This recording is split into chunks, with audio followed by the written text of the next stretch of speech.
That's what you do. You buy these clothes that cost money and make a difference in it. But we never do that. Never complains, gets up with a smile on his face. We just want you to sit in your chair and go, hip hip hooray, for the Western press and the Western narrative, regurgitating the same old, every single day, without the truth.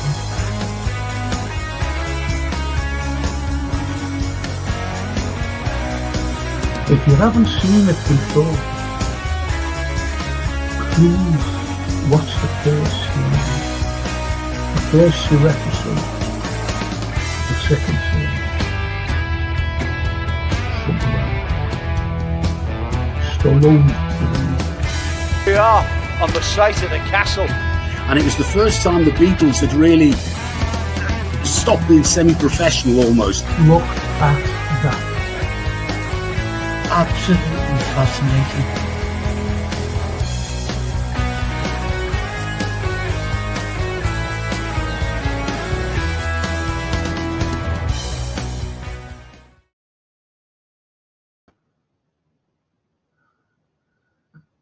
It just always go like that. Anyway, I had everybody, oh, forget now, come on.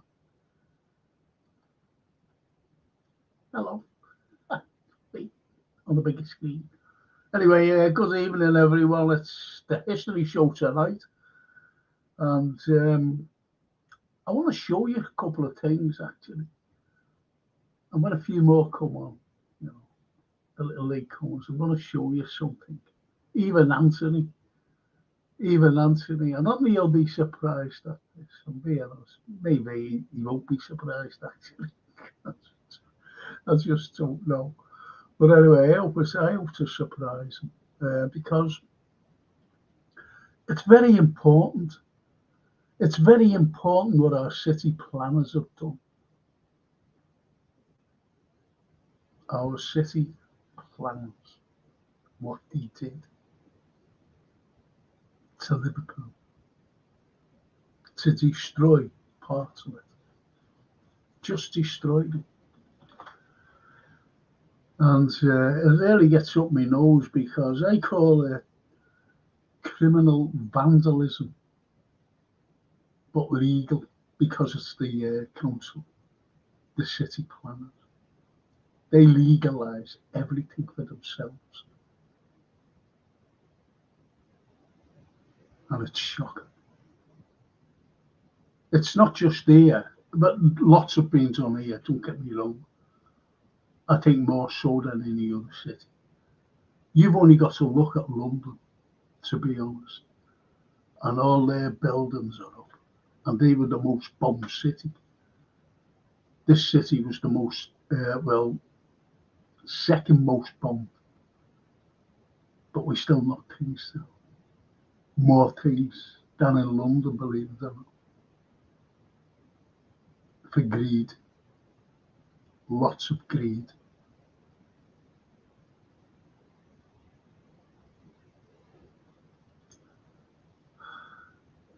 I'm just going to say hello to the couple of people who've just tuned in to say hello. And Tony, the mince pie man. Hello, Francis. Hope all's well, mate. And a couple of pints. Thank you, Tony. Thank you. That was it. And tell you the old black and white, but good evening, Frank and chat. Are you black and white? And Lynn Ellis. Evening, Frank. Hope you're okay. You rang me today, didn't you? But I was up at the. Well, by the time I got back, I was out. I had to go to the doctors again. Not the doctors, I'm sorry. I had to go to the. Funny enough, the Aussie. I had to go up on a bank holiday. So I was there and I missed your call. I'm so sorry. And my mate came down and took me shopping as well. Before then.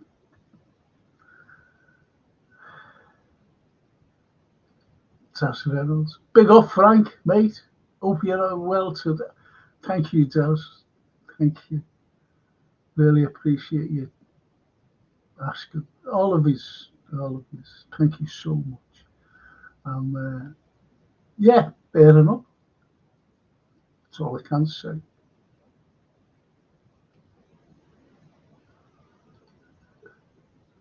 Yeah, Johan, a Manchester United fan. Good evening, Frank. How have you been? I've been in the wars, unfortunately, the last few months. That's all I can say, Mr. United.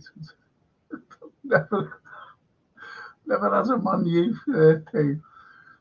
I'll tell you what it is, Johan. A few years ago, it was Sky Sports. I'm a big Red. I'm like you, you're a big Red of the United side. And they said to me, I'm a historian, and they said to me, phoned me up and said, was there any rivalry, besides football? And I said, yeah, there was lots of rivalry. You go back to the 19th century, the very early part of the 19th century, I said. And we fed the mills. Liverpool actually fed the mills with cotton so that they could start off. That's how Manchester was really built. Built up, that is, with the mills surrounding Manchester. And that was the rivalry. So they went, listen, we've got to get this quicker. That's the cotton. So they said, we said, okay then, tell you what you can do. You can build a canal from the Mersey through to Salford. How's that? And he went, oh, can we? I said, yeah. And that was it. And we also said, tell you what we're going to do to help you even more. We'll build a railway from Liverpool to Manchester. And he went, oh, will you? Yeah. To make it more easy for us. So we built the very first passenger railway system in the entire world from Liverpool to Manchester. And it's opened in 1830. Lots of Liverpool investors, big businessmen and MPs, members of parliament. So that's it, Johan. It's not just football that's been rivaled. It's Brexit. And let me just go down before I bring my wonderful guest on. I don't like calling him guest. He's a very, very good friend, international artist. And I'm not calling him, but I'm just going to call him my great friend. No, my guest. Don't like that. He's not a guest, he's a mate. As we say, a great mate out there. Lovely mate. He's got a lovely wife. Well, Lady Calivero. She'd kick me head in. Anyway. Daz, going to see the legend on Friday, Frank. Sammy Lee. How are you? You'll have to let me know on the football show. Or you let me know tonight, if you're mean, if you're sitting around, Daz, doing nothing, twiddling your thumbs. You might enjoy this. You might. I'll say you will. You might. And Johan, you'll yell. Yeah, look at that, yell. There's the American terminology coming out. Yell deserved it this season. Thank you, Johan. I hope I'm pronouncing your name right, Johan. Good name, that is, good. It's like like a J, but it's not. I know it's not German because you know it's a silent J, isn't it?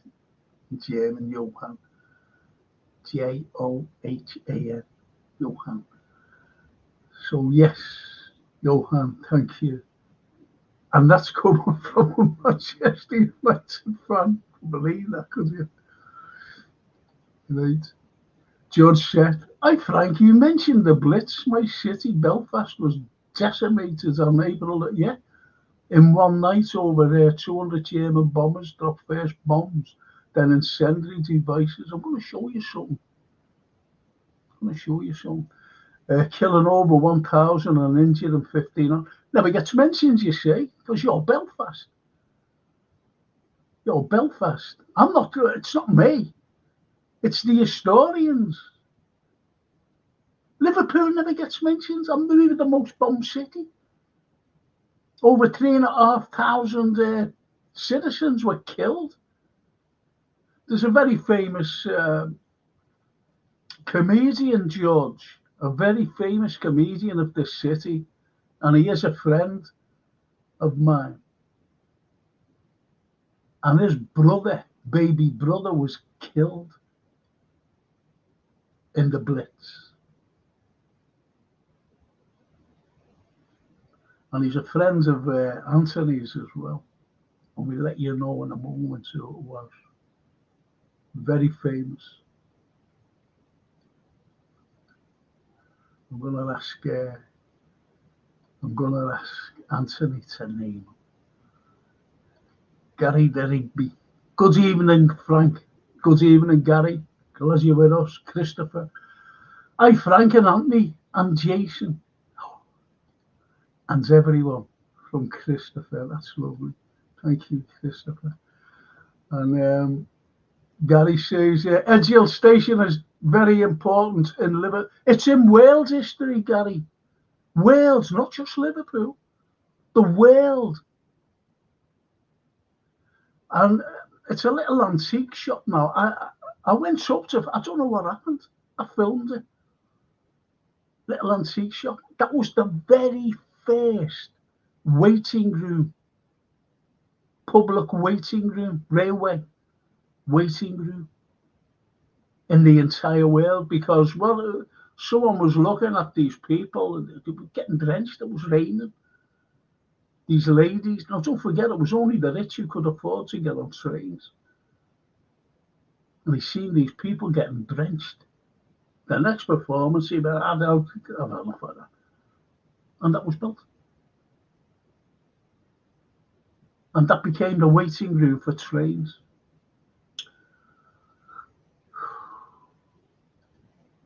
Christopher, watched the Liverpool streets, etc. Vlog earlier. It was great. Loved the outtakes. Did you know? Yeah, I was gonna. Do you know what? I knew someone would come on and go, stop bothering. But you're right anyway, Gary. You're right. I was going to say to you, Anthony, who is it, Anthony? Because he's a friend of ours. Stop bothering. Great. And even Lynn says, stop bothering the comedian. I know a Frank on Tunnel Road. Yeah, that's it. That's it, Gary. It's incredible. And David, this fella, David, try and get him on face. He comes out with some unbelievable true stuff as well. David's old. Best archivist I've ever seen. Ever heard of this fella. David's old. My first trip to sea returns with a full cargo of cotton from New Orleans and transit the Manchester Ship Canal to Salford Docks. We sailed under Runcorn Transporter Railway and the Jubilee Bridges en route. Transited. In a terrible word, that transited. I'll just say hello to these two people. The Redbirds. Hello, people of the Carlyle tribe. And George said, watched your brilliant video today, and statues and buildings brought back many memories of a great night in the air. Oh, don't even tell you, talk about that. I've graduated 4 times. Or is it 5? And I used to go in there to celebrate.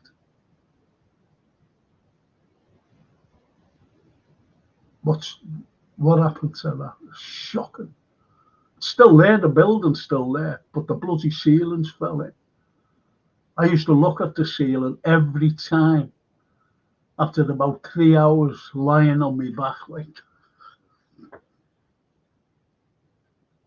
the Irish Centre. And great nights in the Irish Centre, cheap booze, good food, and great entertainment. It wasn't you who stepping over me, was it, George? I was fucking classic. Anyway, I'm going to bring my great friend up. And there he is. Man himself, Anthony Brown. Great artist. You've got to get onto his site and look at his works. Incredible works. And there he is. Anthony. Hi, Anthony. Good evening, Frank. I'm just having a pleasant bank holiday Monday chuckle at the thought of you lying on the dance floor in the middle of the Irish Centre. Oh my God. All the handbags would be scattered around. just eyes around me now, dancing around. I always remember, I was sitting down somewhere and I was gone, I was really gone. And I had my cap and gown on.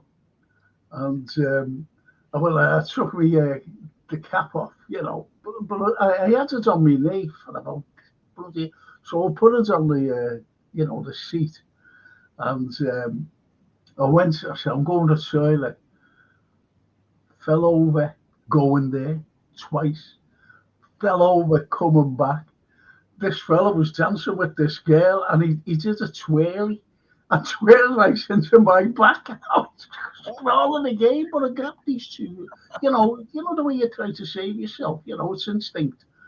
And I grabbed these two girls. They were doing all this. I grabbed them. One of the girls' dresses came right down here, and the other, all 3 of us landed on the floor. Oh my God! You know what? Crazy. Should have been a not quite a Victoria Cross, but there should have been a medal for people who were absolutely off their box and daring to walk through nightclubs, even across dance floors from one. Exactly. Oh man, you've got to take your life in your hands doing that. Yeah. And do you know what? Do you know what I hate now, especially now?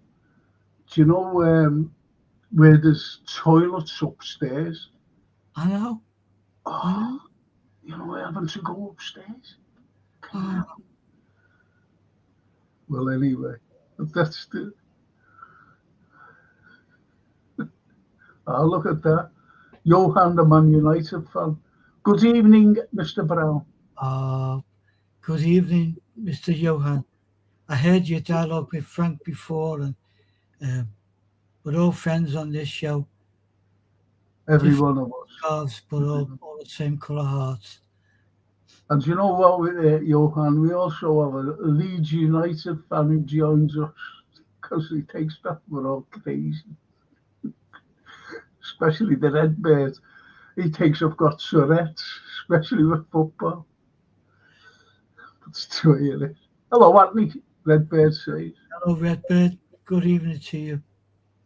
And Lynn Ellis. Evening, Anthony. Hope you're well. Thank you, Lynn. Good evening to you. Hope you are too. Yeah. Isn't that lovely? And Johan actually says, we're all here then. Yes, you're all here. I'm going to show you something in a moment. Can I just go through these? Gary says, what's that film with Stan Boardman in? He said to someone, what you are wearing. You're going to the Adelphi, not the Grafton. I forget. Yeah, it was a mad film, wasn't it? It Oh, wasn't. Liverpool, actually. I Was it forget. the Blaisdell one? Oh, if it's the Alan Blaisdell one, Yeah, it's the Bleasdale one. oh, the priceless lines in that. I know, like that one Ronnie's just said. You're going to the Adelphi, not the Grafton. Yeah, yeah. Christopher says, I wondered after the video if they had done anything with the Irish census since you filmed it. No. And the ceilings fell in, Christopher. The ceiling has fell in. It's just come down. It was a beauty. Don't forget that this was built in 1816 to commemorate the victory over Napoleon by the Iron Duke Wellington himself. And it was called the Wellington Rooms. And the beautiful plasterwork out of this world. Beautiful. And you know, you had the likes of lots of people going in there from history. Loads. Too many to name. But lots of Liverpool legends. Lots of them. Ah. Mi cara mia, Toscana, ciao. Ciao Bella. Oh, what a lovely girl, Toscana. Thank you, Toscana, for joining us. Thank you. Hi all. Ciao Franco. Ciao cara mia. Cara mia, Toscana. Ciao. Gary says, evening, Anthony. Oh, evening, Gary. Thank you. Evening. Hope you're well. Hope it all well. Listen to this fella. Anthony, I've been betting on Frank's Tourette's. Every time he swears I get cash. He's already bought me and me and the missus a cruise. Over the last few games left, we'll be able to win me the spends. Absolutely. I totally agree, Redbird. I mean, when you're watching these live shows, you can hear the sound of clutter in the bottom of a wheelie bin. You know, it's one of them. So God knows what we're on now. There must be at least 80k in there. 80k, all right, you're going down there with them. And Paul says, evening all, evening Paul. Evening, Paul. Can I ask the people on there, you know, there's a few new people. I know Toscana has, but Johan hasn't. Johan, will you please subscribe, even if you don't come on again? Will you subscribe and like to the channel just to get the algorithm up there, please? And if you haven't done it, Paul, could you do it for me, please? Thank you. Really appreciate it. I'm going to show you something, people. I'm going to show you this first. Now look at that. Where do you think that is? Or was? Wow. Isn't that beautiful? It is beautiful. I'm looking at the other building opposite trying to place it, to be honest. Yeah. It's like I'm still there. It's,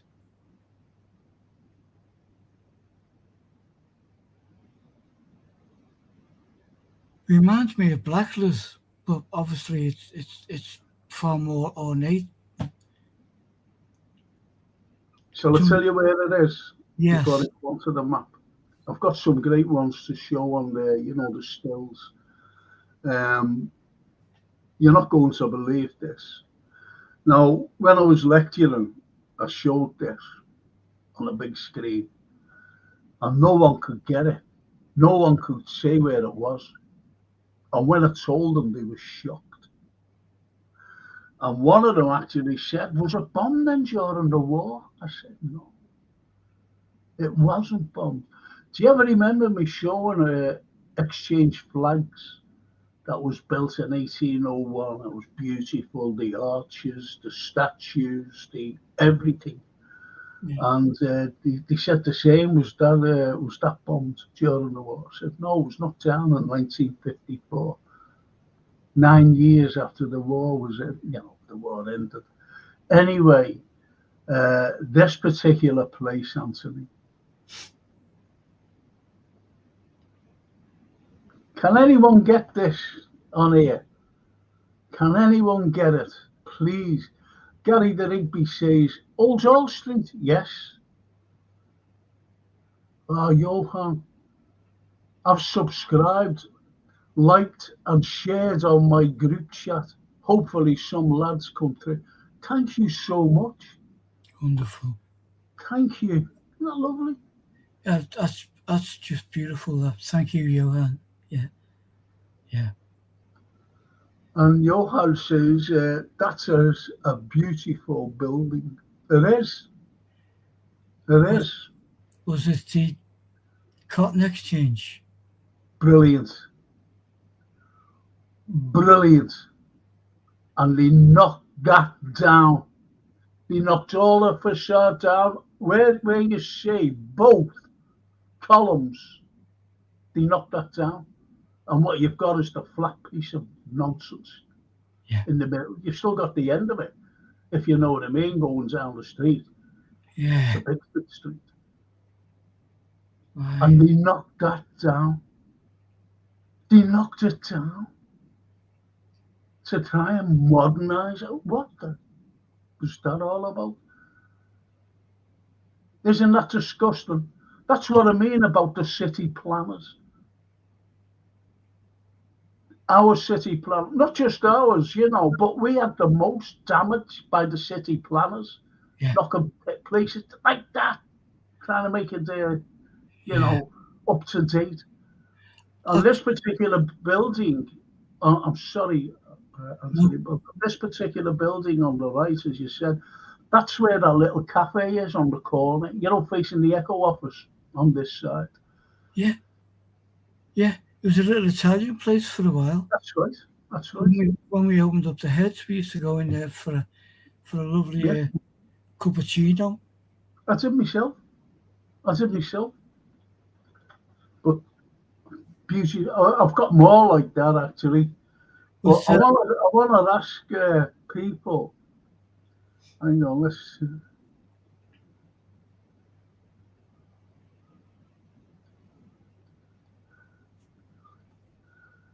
The Red Bear say, 80k, have you been looking in my wheelie bin? Help me. I just didn't have to look, Red Bear. It just did the rattle when it moved. It's mad, isn't it?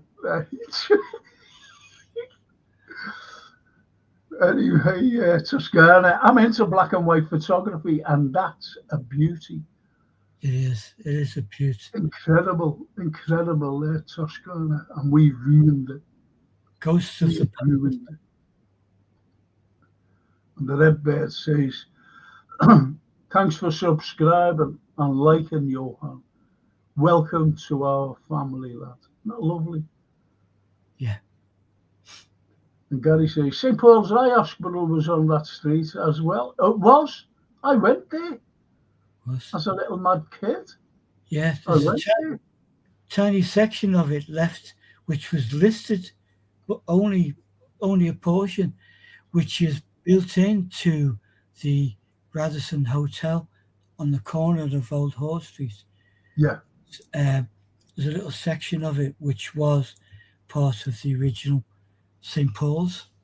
They couldn't knock it down. No. So they built around There's a very famous murder that went on there in Old Hall Street, and it's called the Body in the Sack murder. That happened around 1910, and 2 lads were hanged, and they didn't do it. There's no way they could have done it. And, lads who worked in this, like, tarpaulin place, sold tarpaulin, for ships and sail and whatever. Yeah. And the girl, the owner, the lady, she was found murdered and a body thrown in a sack and thrown in the Mersey. But unfortunately, the Liverpool Leeds Canal, they threw it in there. The door was open, and she'd go into the Mersey and just float away to its own futility. Yeah. What had happened was the locks, they jammed and they couldn't open. And the body was found. And they blamed these two lads. And it was sad. These two lads, the lads worked there. The lads worked there. And yet, there was a couple of other suspects. One was a sailor. I'll tell you what I'll do. I'll do it on our history show because it is history. Yeah. I'll do it if you don't mind. Not now, not tonight, because we've got too much to do tonight. But you fancy that, Anthony? Yes, absolutely, Frank. Yeah, what I will is I'll do a few murders that are very controversial. Yeah. Very controversial. So I'll do a couple during the history show. Yeah. We'll go through some detail. And the justice or the law then was horrendous.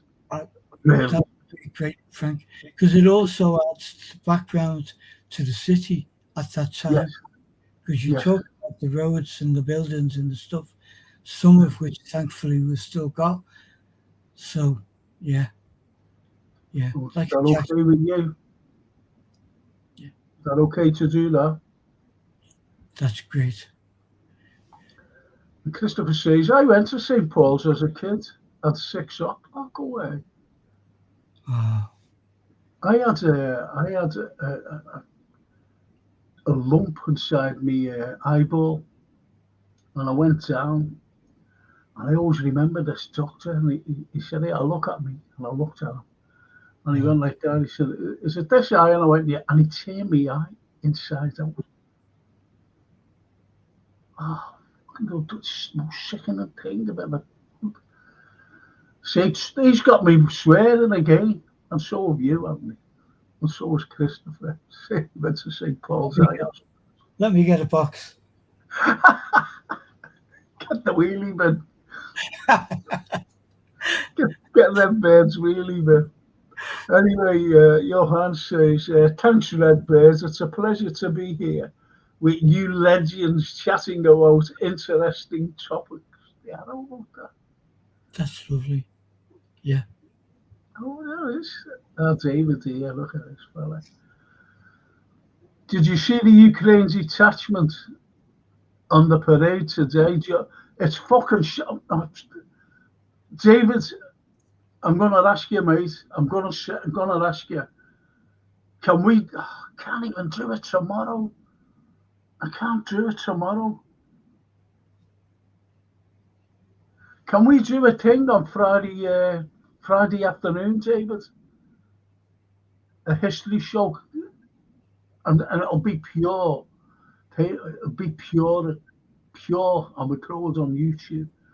But we have to be, careful what we say. I think my dad was a SBS officer. He was a special boats service, and he was fucking blowing up submarines and battleships and everything and patrol boats belonging to the Germans. He fought them. Now, people, honestly, believe me. Please believe me. This happened in Ukraine. They were fighting alongside the Germans, Nazis. That's how you've got Banderites today, the Azovs. Please believe that. And there's lots of your family members who are fighting alongside. They were fighting alongside the Allies, you know, alongside each other, trying to get this vermin out of out of Europe, the whole of Europe.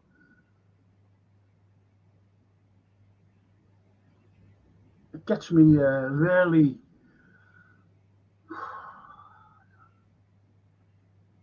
Anyway, he says the Ukrainian involvement was multifaceted, and it was many Ukrainians fought in the Red Army against Nazi Germany. So did Zelensky's granddad.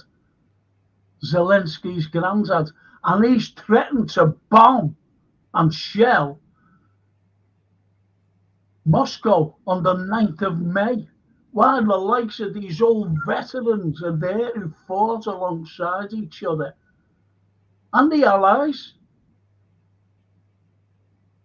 And he's wanting to fucking bomb them.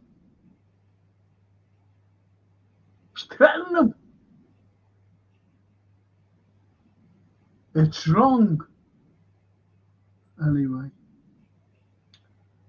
Fought the Red Army against Nazi Germany, and a significant number of them also collaborated with the Nazis. These are the Ukrainians, David's going, I told you, he's a great archivist and a great historian. The Germans enlisted 250 native Ukrainians in various formations. Think about that. Yeah.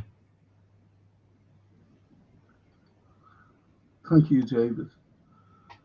I had to go to Belmont Road Hospital as a kid in the 60s, says Gary Rigby. I've never been there. We had loads of hospitals, didn't we? Johan, Frank is very knowledgeable. You will, I must be saying, you will learn a lot from him. Thank you. Absolutely right, Johan. And I do every week. I've known him since Moses was a kid. And look at this fella's name, Cedric Lopez. Big up, Frank, Anthony. Hope you are feeling a bit better, Frank. No talk about Trent. I'm here for it. No. And never forget, Trent didn't make Liverpool. Liverpool made Trent. That's all that I'm saying about that. Until tomorrow night when we have the football show. I look forward to it, says Johan. I'll just have to go through these.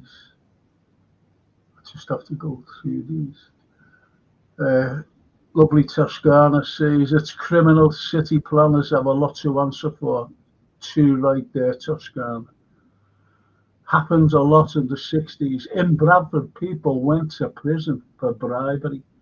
Oh, you don't get you go to Benidorm for bribery here. You don't go to prison. You go on cruises and everything with the money that you're The second and third home.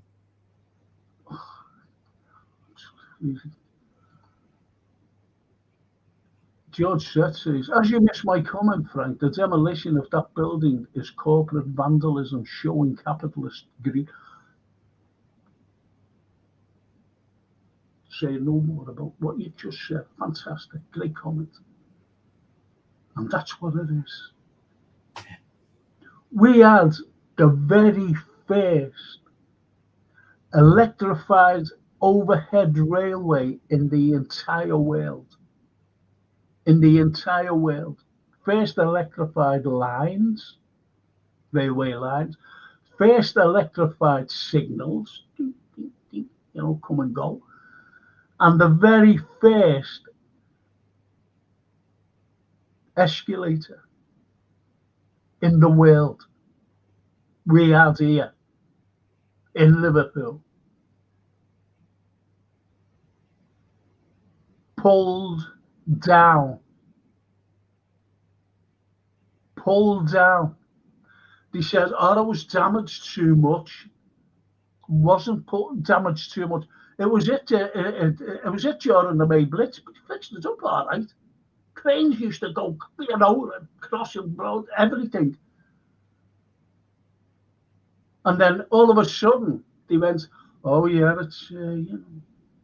it's damaged, so we pull it out. Councillors were in the demolition business.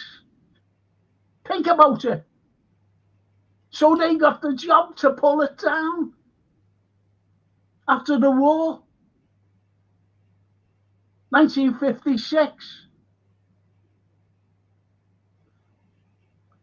It does me head in, all the corruption. It just does my head in. The greed. And it's still going on today. Yeah.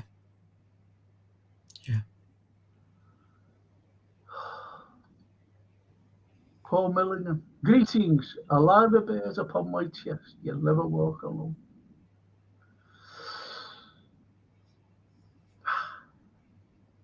Hiya, Paul. Hiya, Paul, mate. And Johan, man, you. The Azovs are neo-Nazis. Oh, you wouldn't think so. You would not think so, Johan. Banderites, the fucker. I'm sorry. King in the wheelie bin. I just want to show you something.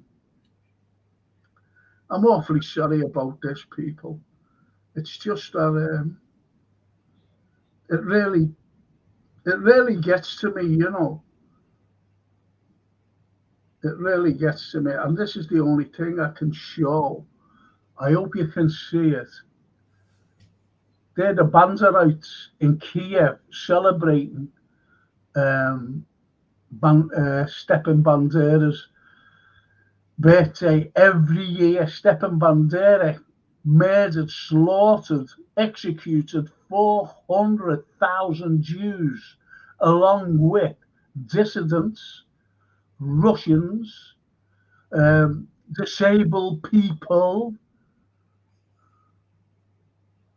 and other ethnic minorities. And look at the Nazi flag, look. Oh, they're shields. They're the Azovs. And there they all are again. You can't hardly see the flag, but the Nazi symbol is on those flags. And there they all are, a massive circle celebrating Bandera because the statue of him is in the middle. It's shocking. It's shocking what these people do.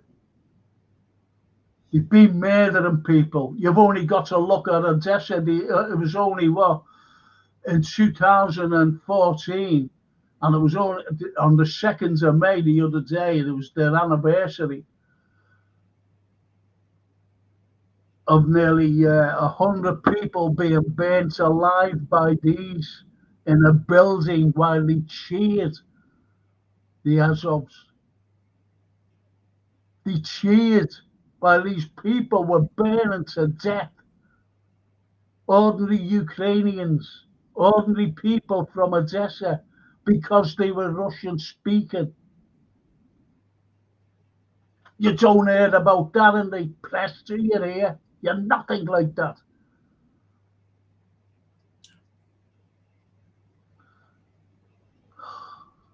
Sorry about this. I'll have to. Paul says this is real history. We don't really hear about it. Nazis never went away. They went underground and spread like a nasty bacteria. Of course, look at that fella Hunker. A couple of years ago, giving a standing ovation in the Canadian Parliament. He was murdering us, British, and they gave him a standing ovation. Putin said, "Get him over here," because he murdered Russians. Get him over here. We put him on trial, never mind his age.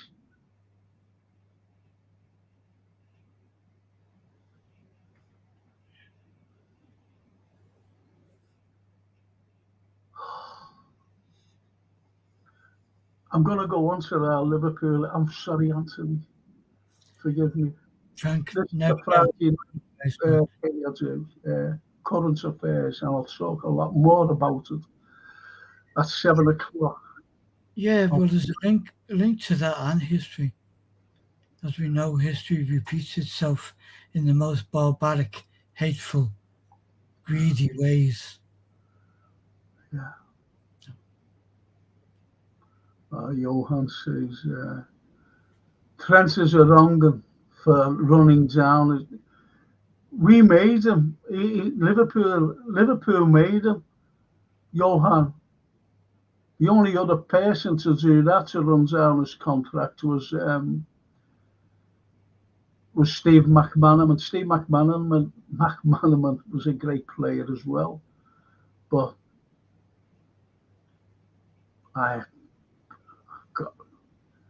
I'll give me facts some other night about it, to be honest. Was the overhead down the Dock Road, Frank? Yes, that's where it was, George. Yeah. From The only Gaza. one of its kind in the world. Even Chicago, and as you know, Anthony, New York, you must have seen theirs when you've been there. They copied us. They electrified it. Well, look at them with those scousers have done. I don't think they said that way. We get everywhere. Global.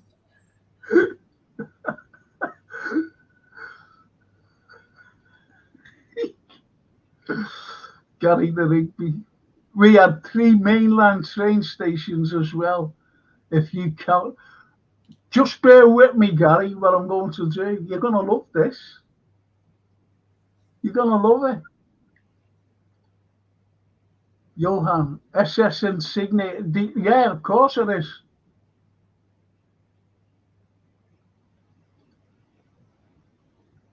And Johan, sorry, we're jumping from fascism and war and crimes to football. I can hear your passion when you speak about it. I'm only 30 and I'm tired of the injustice.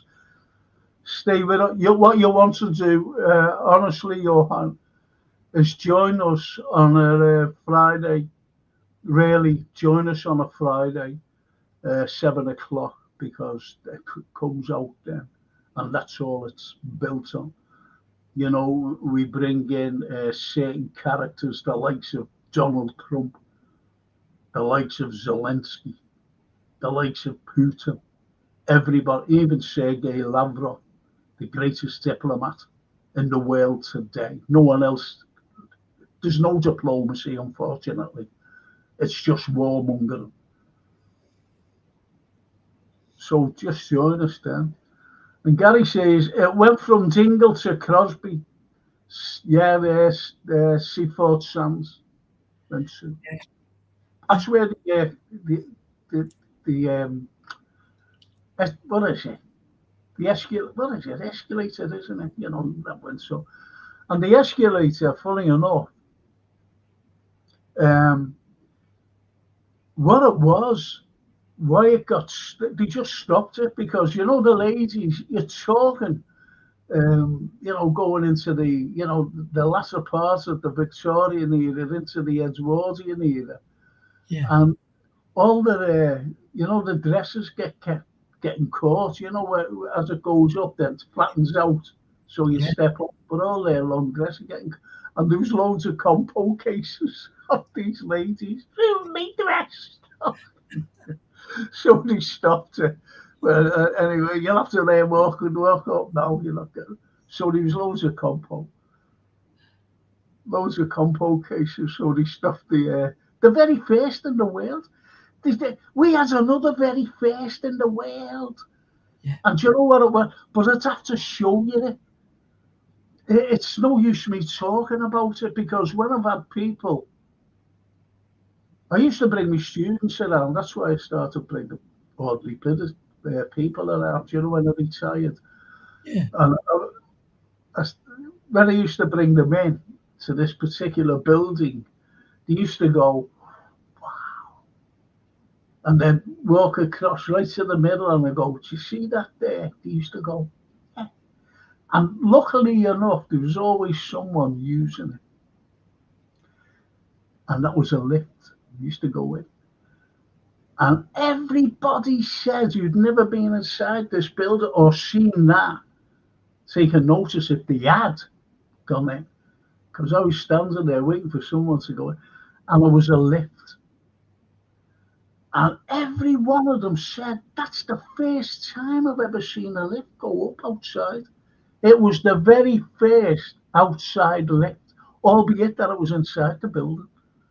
And the Americans copied it, and you see it everywhere, outside buildings, as you know, going up and down. And that was Herbert J. Rouse, one of the greatest, in my opinion, the greatest Art Deco architect in the world. And he built some fantastic buildings here in Liverpool. And that building I was talking about was is India building with the outside lift, first in the world. It's incredible. And you know where India building, by the way? It's the passport office now, isn't it? It's kind of, government owned. We were, you weren't allowed in it? Yeah. Well, I don't know what's going on. We were invited because we had some work to do for them, and then to that building, which Laney and I we had the good grace, the good pleasure to go with yourself one afternoon. You just said, "Come on, we're going here," and the ceilings. Oh my! It's incredible, isn't it? An incredible building and the little shops. But I don't see that thing where we walk down and seeing the shops and everything else on either side. Yeah. That big office where the outside window, the outside lift is. Do you know, how can I put this? It's a street. It's a street. It's a public street. It's a public highway. Yeah. And yet they shut it. Do you know what it's called? Chorley Street. And they shut it off. It's the only street, I think, on the planet that's been shut off. Well, I haven't got to the bottom of who shut it off yet, but we had a meeting there with the governmental officials who had a couple of floors upstairs, and I was doing some work for them, and then it stopped because all of the government, the passport people, everyone moved to that building which is opposite the Corn Exchange, the Echo building, and they took 5 or 6 floors there. Yeah, and then following that, we couldn't get into Indian buildings anymore. No. So I don't know what's gone on there. Because they said, it's very private, the passports. Oh, piss off. Because we used to go, as you said, by the Echo office. Just walk through, just to walk from one end through. Is you would not ever forget that someone we wouldn't walk in on our own. No. And if it wasn't for you, Laney and I wouldn't have seen it. We walked in, there's a little tobacconist place there. There's a gift card, there's someone selling flowers, there's this stuff, and we walk through, and then, wow, just when you look up. It's incredible. Absolutely. I'm going to show you something in a minute. He's laughing at us, look. Johan. Paul says, I learn something new every time I'm here. Thank you, fellas. Keep on, keeping on. Thank you. Thank you, Paul. You too.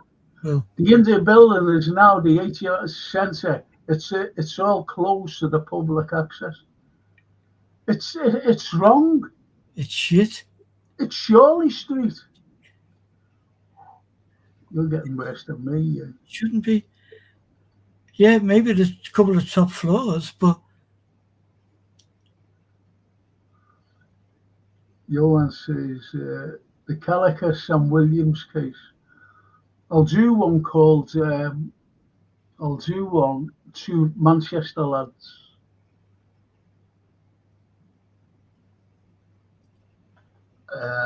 I'll do that. the Tingy and Allen case. I'll do 2 Manchester lads. Wasn't The injustice.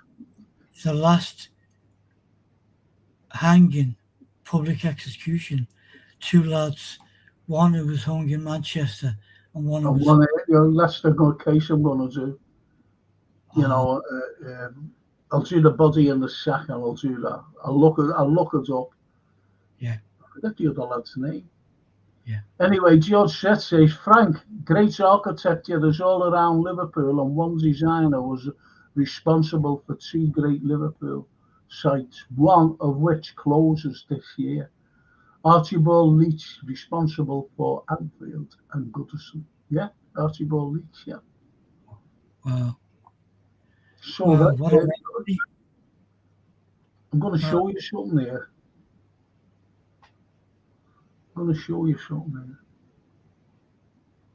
I'm going to ask you all where this is.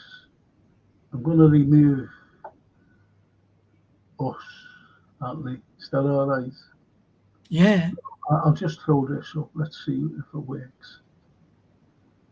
Right. I want to ask everybody, where is this? Or where was it? Okay. I know our lad from Manchester, he won't know. And I know our lad George Seth from Belfast, he won't know.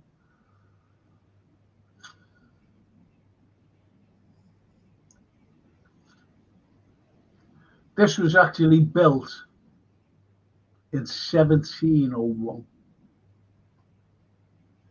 1701. Incredible. Gary the Rigby says, Church Street.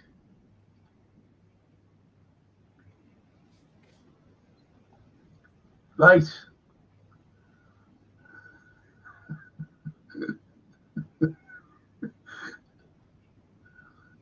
It's definitely not Warrington, my own town. What are you like? What are you like? That's a cracker, that. Warrington. George says, unlucky. St. Luke's, no. Lynn Ellis. Was that off Manchester Street? No, it wasn't. I knew where you meant, George, by saying St. Luke's. Oh, St. Luke's, no. And Tony Jones says, looks like the Liverpool Catholic Cathedral. No, the Liverpool Catholic Cathedral's round, Tony. It's round, mate. He's a Liverpool lad he's got up to live in Blackpool. I think he said the other night anyway. I'll tell you where it is.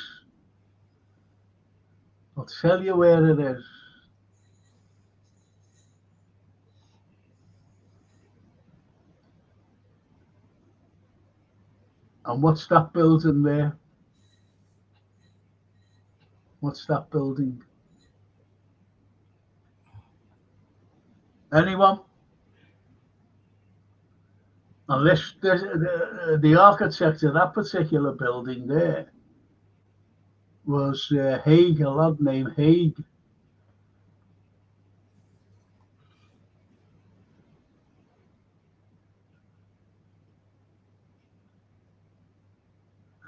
George Seth says, give us a clue about the street. It's Church Street. That really there should tell you.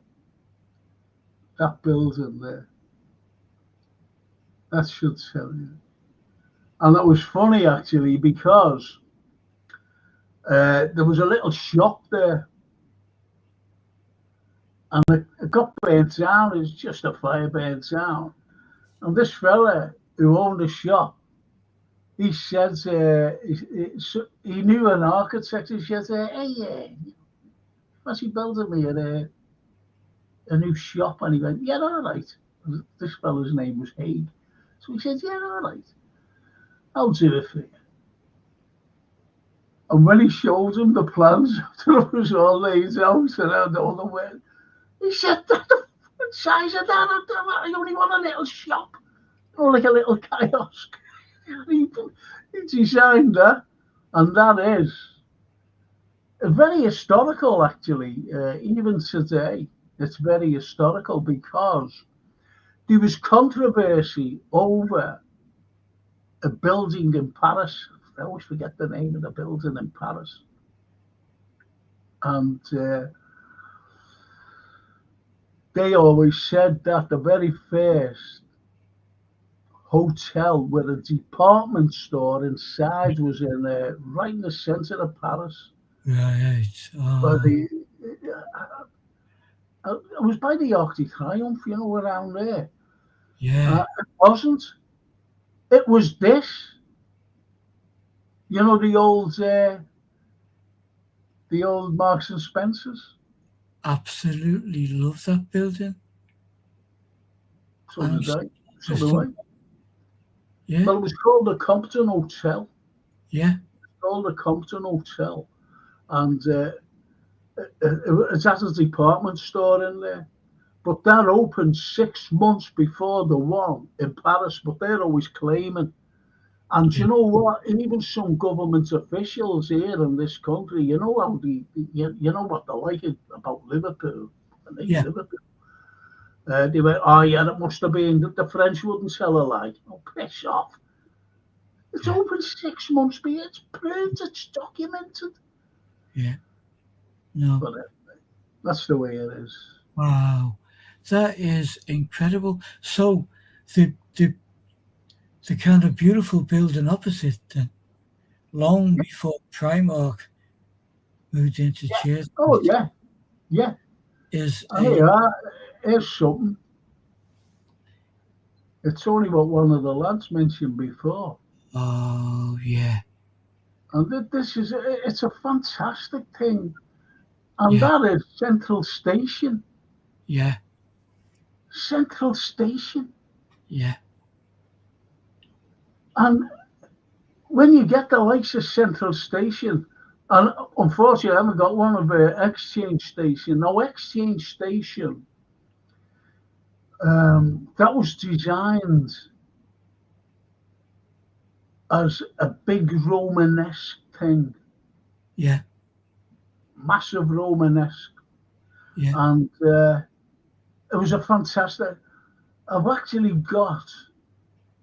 I'll try and show you this, boys and girls. I'll try and show you. Just bear with me, please. Let me just bear with me on this. Please bear with me.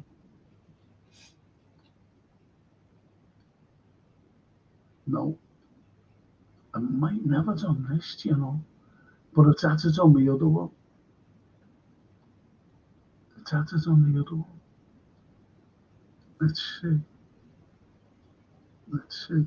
Did you know, Anson? Yeah, there it is. There it is. Oh, fucking love me, There it is. There. You're gonna love this, boys and girls. Just bear with me. I don't like that the way that X appeared. Right now, you can just about see this, Wow. and where is it? See this here? Yeah, That's the railway line, and that would be going into Exchange Station, which is just around here. He actually built it because this particular, believe it or not, the railway, that's the steam coming out of it, obviously. And it used to go onto the Dock Road. Now, Liverpool, it's there today, it's still there today. And it's right next, more or less. Do you know where you had your art gallery for your exhibitions? yeah, Do you know the big, there's a dock and there's a railway station. There's a railway station right on the dock. It's right facing.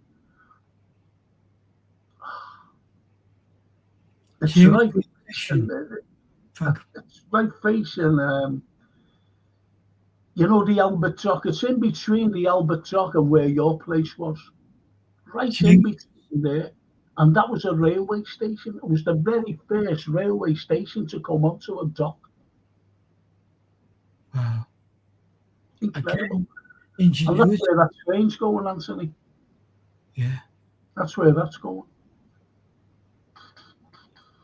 I can As you remember can- going into Exchange Station years ago when I was a kid, and Yeah, it just seemed to me to be massive.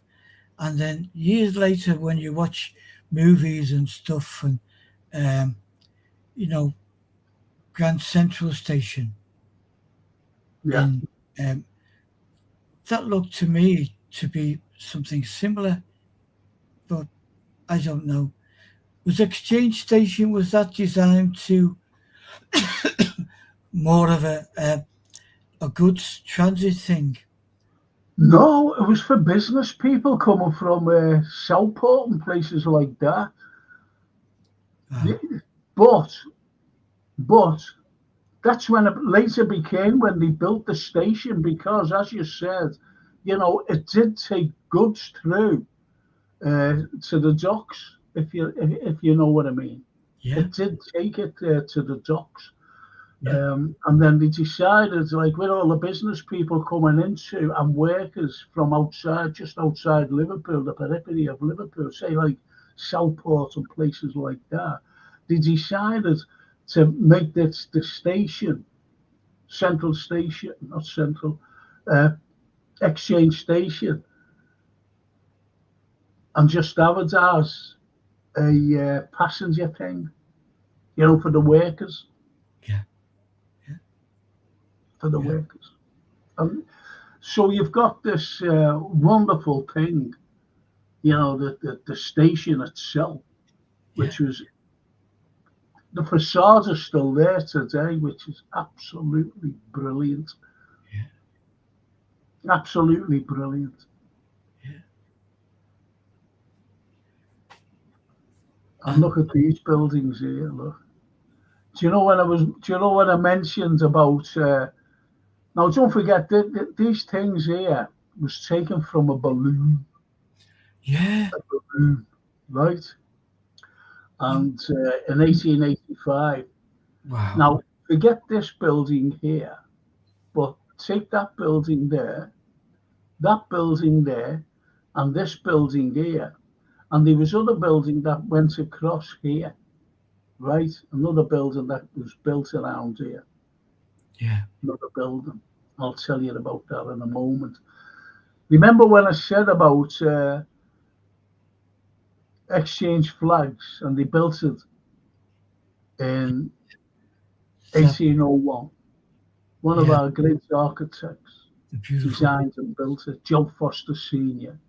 Yeah. Now, Foster Sr., he built city columns and everything here, and even here. Look at that. Do you know what that was? That was an orangey, and that was a part of it. That went along there. You see, that was about there, to be honest, behind this. But obviously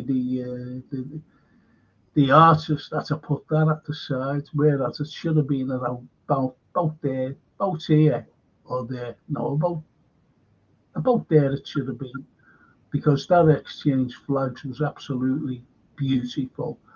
Now, Yeah. what was built here is the building's still there, right next to the town hall. There's Professor Sir Charles Cockrell, and it was a bank. I don't know what it is today. It could be a bank. I don't know what it bloody is. It still could be a bank. And that's there today. And that coincided with these beautiful buildings that was knocked down in 1954, Anthony. 1954.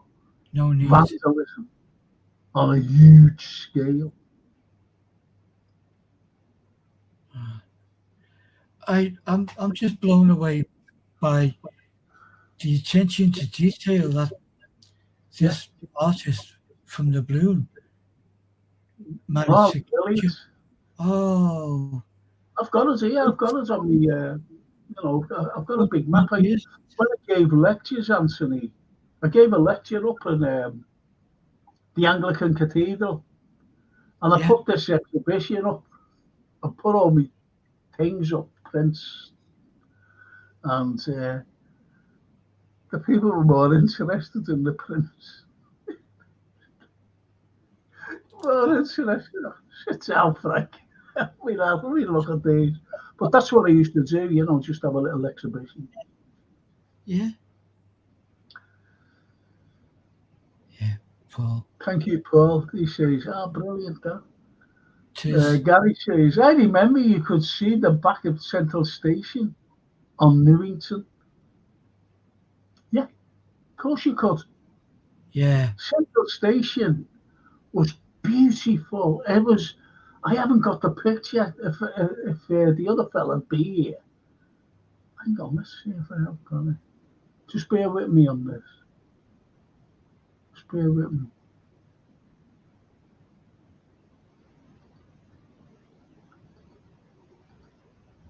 Oh no, I haven't got it. But that is a great picture, and I'm sure Gary would agree from in front of. Jason's gone out. Jason's gone out, unfortunately. Jason's gone out. But I'm going to show you something else anyway. Just bear with me, boys and girls. Yeah. Just bear with me. I'll just go through some of the. Wow, that's an amazing picture. Thank you, Paul. Yeah. Thank you. Gary says, St. Lyle's was up there, wasn't it, Frank? Just after the. Yeah, of course it was. Yeah, just at the back. And do you know what? I'm not being funny here, please. Do you know during the sectarianism, like in this city, in the latter part of the 19th century coming into the 20th, there was lots of sectarianism, right?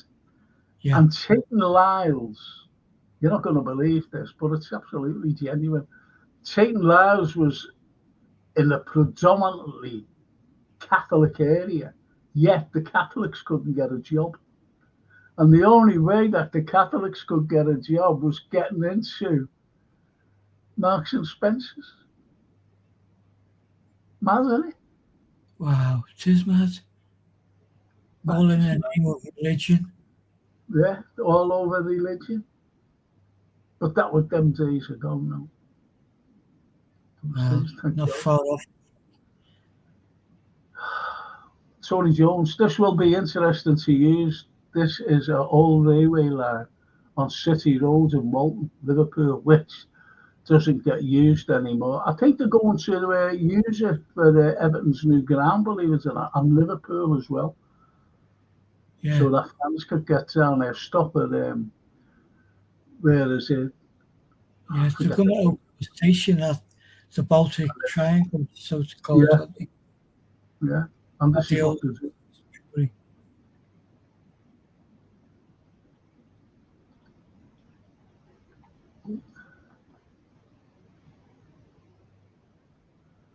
Do you know what? That's a load of fucking bollocks, that, George.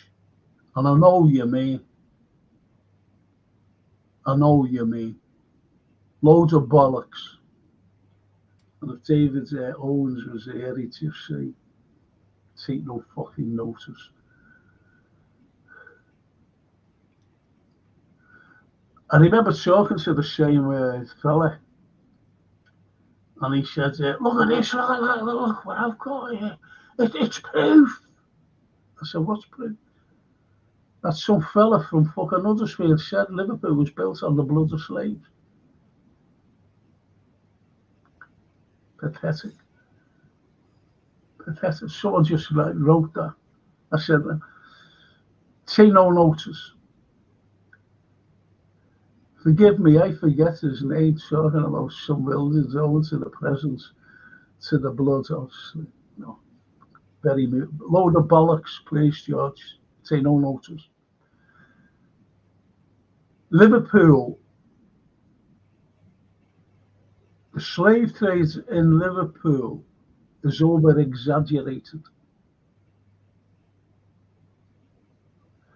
24% of goods coming in from the slave trade was the slave. 24. The other 76% had nothing at all to do with the slave trade. Nothing. Zilch. And all the ships that was here belonging to the slave trade, Liverpool owners, no. There were some. I'm not denying that. There were some. But the majority were outside because Liverpool was in the right place at the right time for transatlantic sailing. Liverpool was in the right place at the right time. Know what I mean? You know, they keep forgetting about Glasgow as well. They keep forgetting about Newcastle as well. They keep forgetting about Bristol and London and everywhere else. It's only Liverpool. And no slaves landed in Liverpool. None whatsoever. See, what people go on is what, you know, it became a novel idea at the time, like other things become a novel idea. Because let's just take the 50s, if you remember the 1950s, some of us. And you had the likes of these starlets, especially in France. And they had a dog. They had a dog. And they had their hair cut. They're called poodles. Now, fucking poodles were not born like, they weren't like that with all nice fluffy hair and all thing cut around here and the fucking legs and everything. They weren't born like that. They had them cut. And what had happened with those little poodles that were all fluffy? And then all of a sudden, you know, they were shorn by these beauticians or whatever they're called. And then they had the fluffy hair dyed like pink and blue and all different. That was in the 50s. That was a novel idea. And they all went, whoa, I think I'll have some of that. Like a fashion. Yeah. Like a fashion. We all go into fashion. Every one of us have gone into fashion, you know, especially with clothes and things like that. Point is, during the slave trade, women here, not here, but in London, and some here, especially London, and down in Bristol, but especially London, they were asking you know, to bring over a footboy, you know, like someone bring over a little black boy, so that they were the footman. And it was a novel idea. They thought, wow, look at that. Do you see what I mean? So we had them here, and the girls, you know, don't want a fella, bring a girl over. And she became a domestic. And that's where, and even the Gorry Piazza, you know, we built a Gorry Piazza here, and slaves were in the Gorry, fucking thousands of them. But the Gorry in East Senegal, not here. And sailors used to come home and go, oh, do you know what? I was in that Gorry over in East Senegal. And I should have seen all the slaves there waiting to be transported over to America. So by the time, you know, the Gorry, East Senegal, the Gorry, and then as time went on, after the slave trade ended in 1807, you know, people still talked about, like we talk about the war, the Second World. I specialise in the First World. I specialise in the Roman Empire. I specialise in the likes of the French Revolution and Napoleon. I specialise in them. But I talk about them. So as time went on, after what I'm trying to say is, after time went on, the slave trade, ended in 1807. Time goes on. And the Gorry still got called. Yeah, there was loads, especially when the Gorry was built here in Liverpool. It wasn't even fucking built.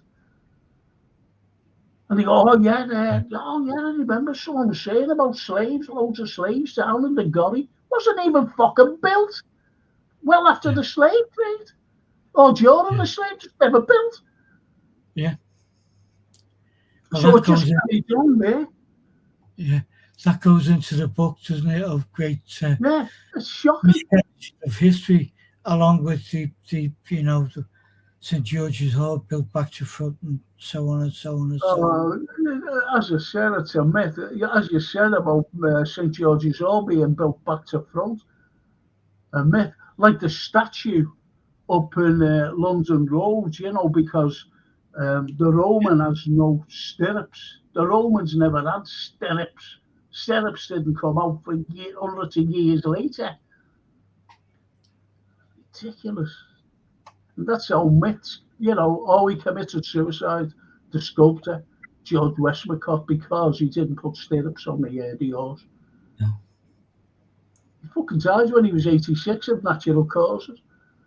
Pathetic. And it's the same as Harvey Lonsdale Elves, who actually designed St. George's Hall. He committed suicide because it was built back to front. Fucking wasn't built back to front.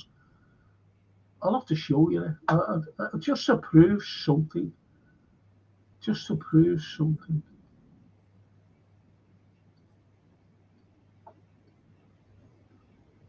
Do you know what building that is?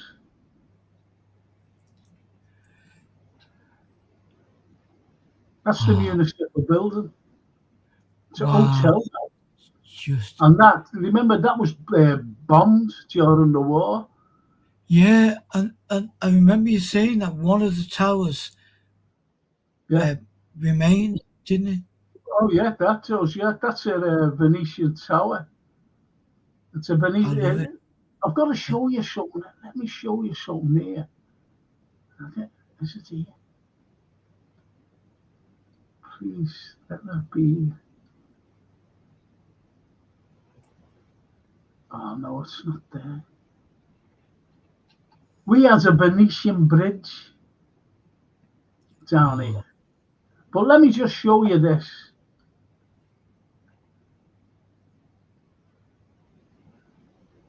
Do you see that? Yeah. That thing, right. Not going to believe this. Right. Do you know when the Americans used to come over? When the Americans used to come over, that was a slum area. Slum area. Yeah. And what they used to do, they used to put posters up around here. Very colourful posters of theatres. The wall. And, so it looked nice, for all American visitors and whatever. Yeah. Strange, isn't it? Just fucking shows you. Just bear with me on this. Oh.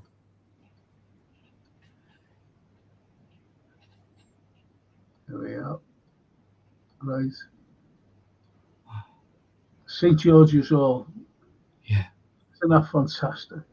Absolutely. Now, if you look carefully, St. George's Hall, right? There. Yeah. Can I get fit? Yeah, right. St. George's Hall, Lime Street Station, the hotel.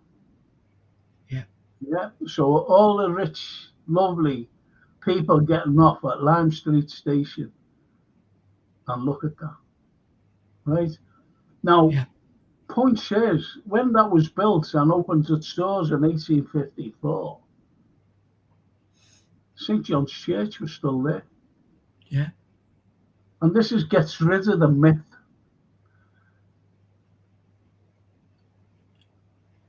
Here, it's a cemetery. It's a cemetery. It's as simple as that. It's a cemetery. And who's buried there? Still interred today 2,000 French prisoners of war, because when they decided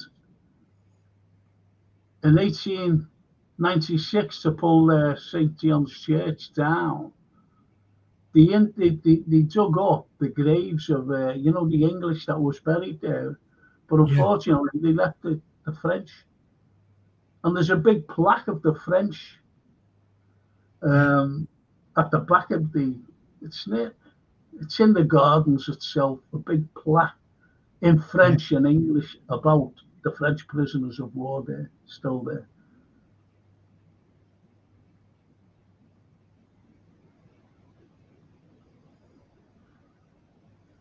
You know what I mean? Just absolutely. It immediately debunks that myth of yes, Nature's Holy. Yeah. Of course. And I love that, to see that. Yeah. That my favourite building in the world is the Pantheon, as you know, in Rome. Yeah. I love that. And that was actually designed, that Pantheon in Rome, by Emperor Hadrian. It was designed, he said, I want you to build this. And it was the very first building to have a dome. And Cornelius Sherlock, who got the commission to do this, he went, I'm going to Athens. I'm going to Athens, around Greece, and I'm going to Rome as well. See what's there, see what I can, like, what can inspire me. And he's seen the Pantheon. Yeah. And he built this. Because it has a dome. Yeah. And that's it. That's a replica of the Pantheon. Isn't that beautiful? Outstanding, Frank. It is beautiful, so beautiful. And what is beautiful as well is that we get inspired by great buildings, great art, great things from different cultures. Yes. And you think, yeah, I've got just a spot. And as we know, that is my favourite part of the city. Do you ever remember me saying last week about a walkway? Yeah. And let me just try and get you this up more. Yeah, there it is. There it is. Remember, to get into this building here, now they built another one at the end in 1902 to coincide with it. Oh, do you know what? I'm meant to ask Jason to get me something. Oh, I forgot to ask him today. I think I was with going shopping, you know. Yeah. Oh, and he has a lot on my mind as well. Let's just make a note. It's a print. Yeah. And it's one of the most remarkable prints. But you've got to do it. It's one of the most remarkable prints. I've got to do it somewhere as well. And I'm into it. Oh, fuck. Just a print from before St. George's Hall was built. No. It was actually, because that was a really powerful the other week. You know, like you've got now, you know, that's the museum today, and you've got another building, haven't you? Yeah. Right. You've got the Mersey Tunnel. Yeah. There, right. Now, what they proposed, and I've got a picture of it somewhere here, but I can't show you it on there, unfortunately. And I meant to ask Jason. Oh, fucking hell, I don't know where it is. This is here. Yeah, there it is here. I meant to ask Jason. He's got a proper picture. We got us up at one point, and it's incredible. Just bear with me on this, people. Bear with me. I don't know where I am. Oh, yeah. I bet you won't be able to get back to. No. I'm going to remove this. I'll have to remove you there. Johann, hang on, where am I? Current, yeah, right. And right, you can't really see it. No, I can see it. Yeah, it's quite clear. Right, Hopefully, the and camera can this see. St George's Hall. Yeah, That's St George's Hall. yeah. And this here, I'll get a clearer picture for. I promise you, people, you'll have to remind me, Anthony, or remind Jason. And this here, they wanted to build, and that's where that stupid, horrible precinct is today, St John's Precinct. They wanted to build this thing here. I know that's not a clear picture, but it's absolutely amazing. And they never built it. Because the forum, I'll have to answer again, sorry. The forum, hang on, where am I? Excuse me. That, all of it, hang on. Just bear with me, sorry about this. Right, so it was a gone from there, down there. It would have stopped there because, and then come around here, right here, and right up here. And that would have been one big forum stopping here, you know, by the wonderful Lime Street station. That would have come right up here. Imagine that today. No. Mind you, he would have knocked it down, wouldn't he? Like fucking everything down. Wow. What I found fascinating when we spoke last week, which I'd never heard before ever, is that White House and belonging to the Mr. Morris, who went to America, signed the Declaration of Independence. I'll try and show you that now. I'll try and show you. Where are we? Because it's, as you said, do you know what, Anthony? It's around here somewhere. It's around, yeah, it's not unfortunate. It's about here. You know where the mitre is, the ship of mitre? Yeah. It's around there. That's where his house was. And when they found out that he, you know, was one of the signatories in 1774 of the Declaration of Independence, because people think that it was just 1776. No, it was 1774. It was signed. And then they had the war 2 years later because we sent an armada over. Yeah. In 1776. That's why they say the 1776 War of Independence. But it was signed in 1774, 2 years previous. And Robert Morris, who was born around here in Liverpool, he went over there. And he became friends with Jefferson and everyone, Adams. He became friends with them all in Washington. Became friends with them. And they said, we're going to sign a declaration. And he went, yeah, I'll have a go at that. I'll sign that. It's like a Shakespearean piece, isn't it? Yeah. Imagine. It is.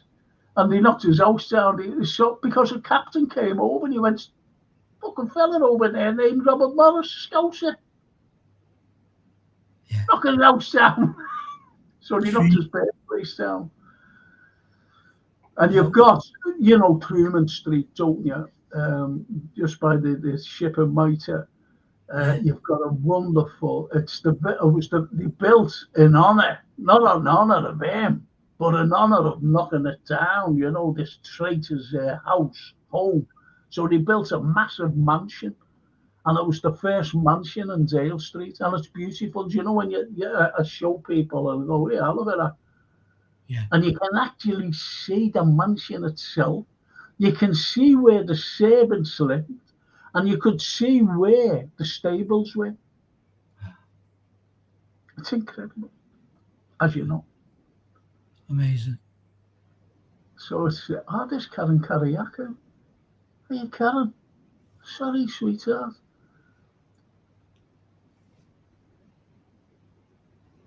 I love it. Thank you, George Seth, for your comments. We wouldn't have had this historical rant. Rant. Frank's knowledge is amazing. Oh, thank you, Red Pert. Really. Yeah. The square box would be down about 80 quid. Johan, he says, Frank, please show the modern site of Anfield and Goodison in the drawing. It's not on the drawing. This drawing was 1885. And, you know, it was just mainly of the city centre, unfortunately. So we couldn't get up to. Would it have been mainly Woodland? In the distance anyway, because he's in the balloon. This is where he's in the balloon overhead, overhead Lime Street Station. And he's just sketching from a balloon, believe it or not. And he was a French fella. He's a French fella. Johan, Paul Milligan. Magic, real history, not bollocks, mainstream. Exactly. Exactly, Paul. Thank you for that comment. I'm made up with that comment. And Karen, I love Karen, her husband. Thank God I've made it for the show. To Frank and everyone. Karen, I've got something for her, as you know. I've got the Liverpool Echo. Yeah. That I actually printed for my paper. I'll have to take us off again. I'm a nuisance, aren't I? The history. Bear with me, people. Bear with me. The Liverpool News. And it's like it is a newspaper that I have printed.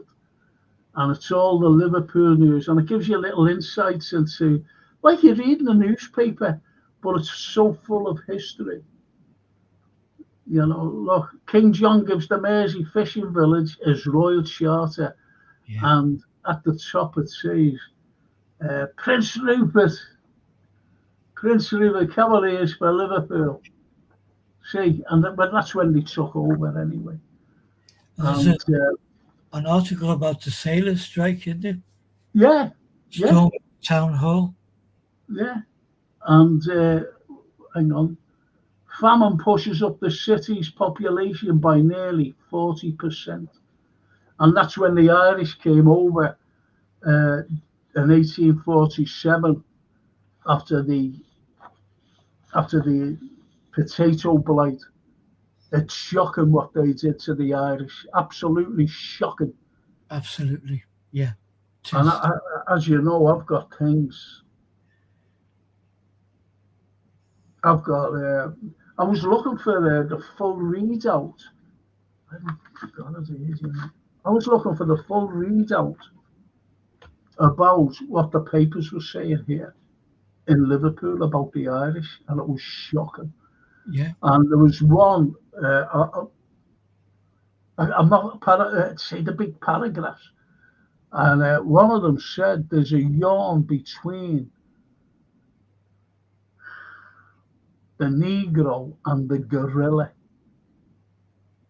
and that is the Irish. Think about that. Yeah. Think about that comment. No, disgusting. Disgustingly racist on every part. Think about it. They put, as I said, the Negro, the Irish, and the gorilla third. That's what they taught of people. Yeah. That's what they taught. They never taught, like the slave trade. These Africans, they had families, they had brothers and sisters and mums and dads and grandparents, Yeah. brothers and sisters, cousins, and Absolutely. they went in, deconstructed them, deconstructed a human being Yeah. They and did. gave them a name or a number, branded them, Yeah. and then sent them into slavery for the rest of their lives. Yeah. Subhuman. Yeah. This is what's going on today. I've got to say this now. I have to. This is what the Kiev regime were doing to the people who spoke Russian in the Donbass area. They called them subhuman, untermenschen, subhuman, untermenschen. And they wanted to do away with the Russian language, the Russian culture, the Russian everything. Everything. And I always say this quote, always. No one is more hated than he who speaks the truth. Plato said that. Yeah. And the other quote, and we're all guilty of it because we are. Just bear with me. And it was by Jean-Jacques Rousseau. Man is born free, however, he is everywhere in chains.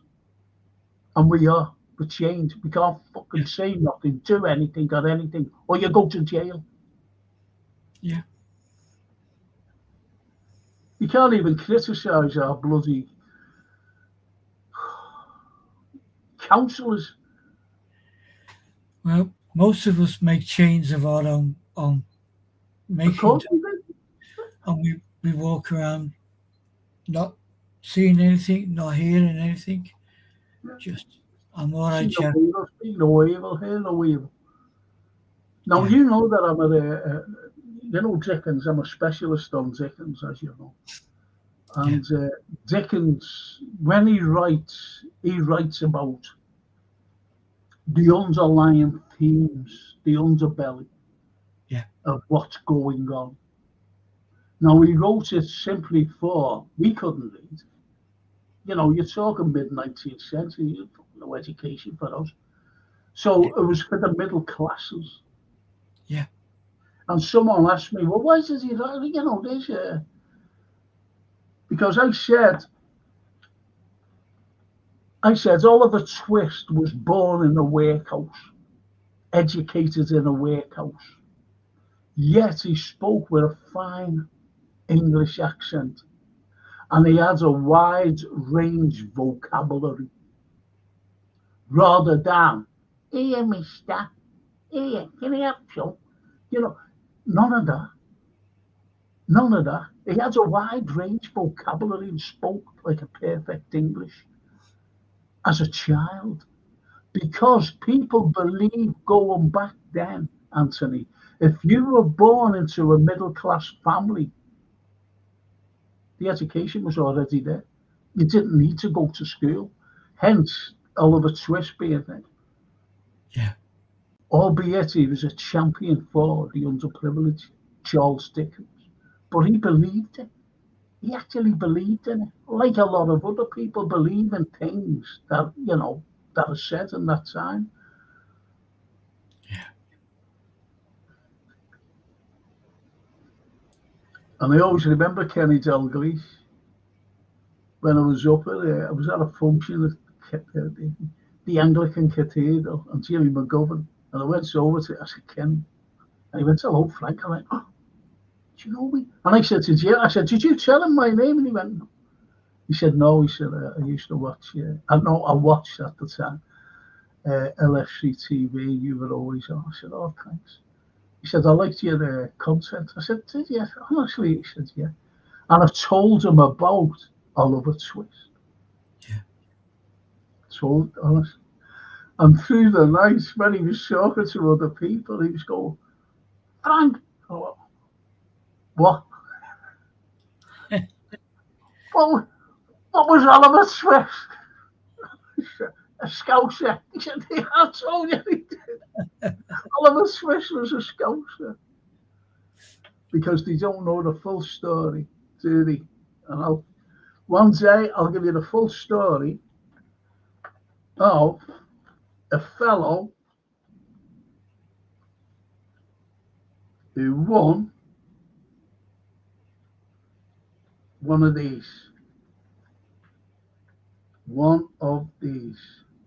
An incredible story of an incredible man. Yeah. Yeah. And what's that? That is a Victoria Cross, ladies and gentlemen. Yeah. There it is. Yeah. Of a Liverpool lad. Yeah. I'll tell you that one day. And you'll go, oh.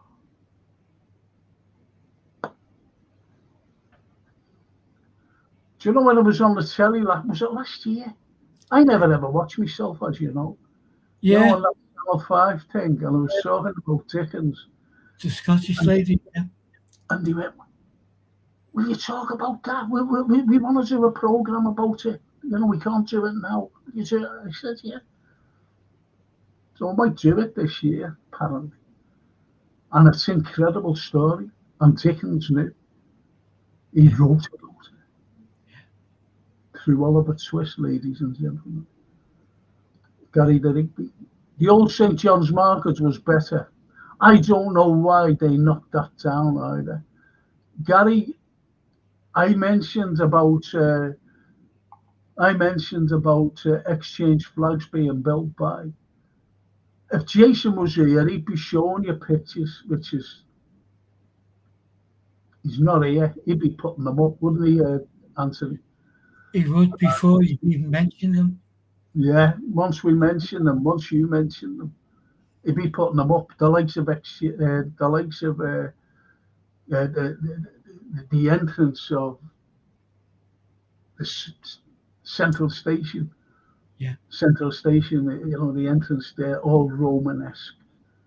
And he would have put it up right away. You're mentioning about St. John's Market. Well, in Elliott Street, is it Roads Ranelagh Street, isn't it? In Ranelagh Street, as you walk down where the bloody market is now, you're at a massive entrance, all Romanesque, fantastic. Very similar to this, actually. There, where am I? Sorry, there. Very similar to this. That entrance there, very, very similar. And they knocked it down. And that was by John Foster Sr., that building. Both the Fosters, father and son, built some terrific buildings in Liverpool. None more so than this. I'll have to show you. Excuse me, just like that. Just like that. Just bear with me, people. I'll show you something here.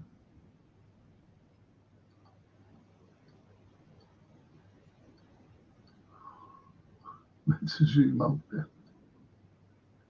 Let's zoom out. Just bear with me on this. Look at that. Just beautiful artwork, just sensational. It is. The thing, it is, but look, you know the church itself, that was built in 1724. Yeah, 1724 that was built. And it was built upon the site of the castle, where the castle used to be. Yeah. Right? That was built on the site of the castle, 1724. So they decided to knock it down. But I think it was about 100 years later, 110 years later, you know, they found like little cracks in it. And they got John Foster Jr. to strengthen it. And where you've got these like things going around, it's all around here. Yeah, let me go. You might be able to see. I can see it. Just bear with me on this. right? Wow. See all these things here. Yeah. He built them in and strengthened it all around, all here, all around, and he strengthened it. And that was St. George's Church. And they decided to pull it down again in 1896 to build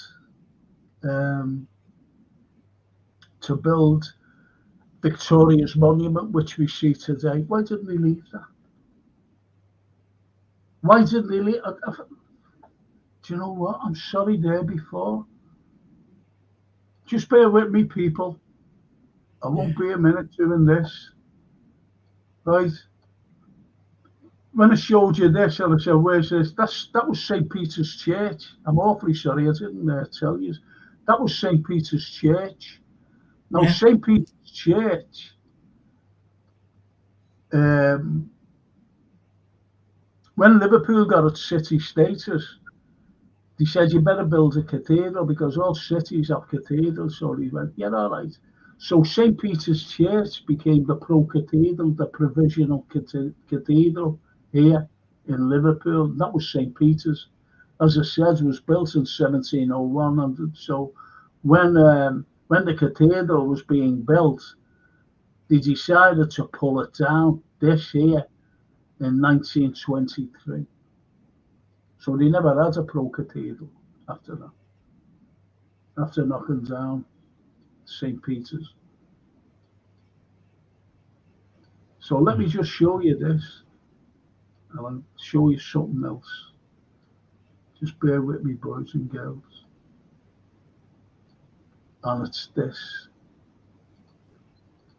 It's this. I showed you that. Oh, come on, Carlyle. I showed you that last week. Now that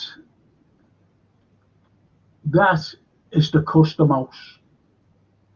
Look at it. That was much bigger than St. George's Hall. It had more columns right around than St. George's Hall. It was built by John Foster Jr. and opened its doors in 1828. And this particular wonderful building here, you know, it's a bad thingy of it because that's it was a beautiful building. That was the Sailor's Home. Yeah. And I go mad at that because that was pulled down in 1974. It was disgusting. The history behind it. They don't give a fuck. I'm sorry, swear. They don't give a toss about what they pulled down. They don't know about the history. It was like the White Mansion House in Calderstone. They were pulling it down. They never had a clue about its ancestral history. And I said, you can't pull that down. I said, that bloody house was the ancestral home of Spencer Perceval, the only British Prime Minister to be assassinated, a Liverpool man, on May the 11th, 1812. And they went, oh, who was he? Fuck off. These are the ignoramuses that we have to, well, what I have to endure with, and everybody else. But I'm going to show you something now, the custom house. Just bear with me on this, people.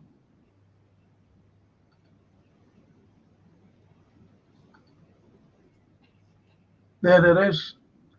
Now then, there's the cathedral. Wow. You can't see that. But in the background, you've got the cathedral. And what you've got there is the custom house. That's the size of it. It was huge. As I said, it was bigger than. It was bigger than St. George's Hall. Massive. Absolutely massive. And what had happened? Now, this obviously was taken, I think, in the 20s. And an incendiary bomb went into the dome. And all it done was gutter 2/3 of it inside. And preservationists were saying, don't pull it down. Save it. Pulled it down. Corruption. Because what they were doing, the Americans, every time the Americans came here, they looked at that and went, whoa, look at this. And they said, we'll have that. We'll buy that off you. So they were taking it brick by brick, stone by stone. But they got fed up, and they said, we don't want it now. And where the stone was going was in Anfield Cemetery, and you can still see the stone there today. Some stone with markings on it to say, whatever it was, though. Yeah. So like a column or fucking whatever. It's just shocking what they did, and they pulled it down. Same stone, the same type stone as just the same type stone as St. George's Hall. When you look at St. George's Hall today, beautiful. And there's the overhead railway there, right in the corner. And that was pulled down.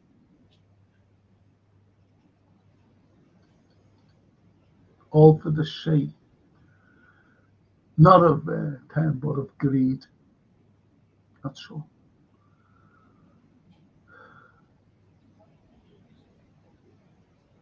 And as Gary said, Old St. John's Market was better. I don't know why they not. No one knows.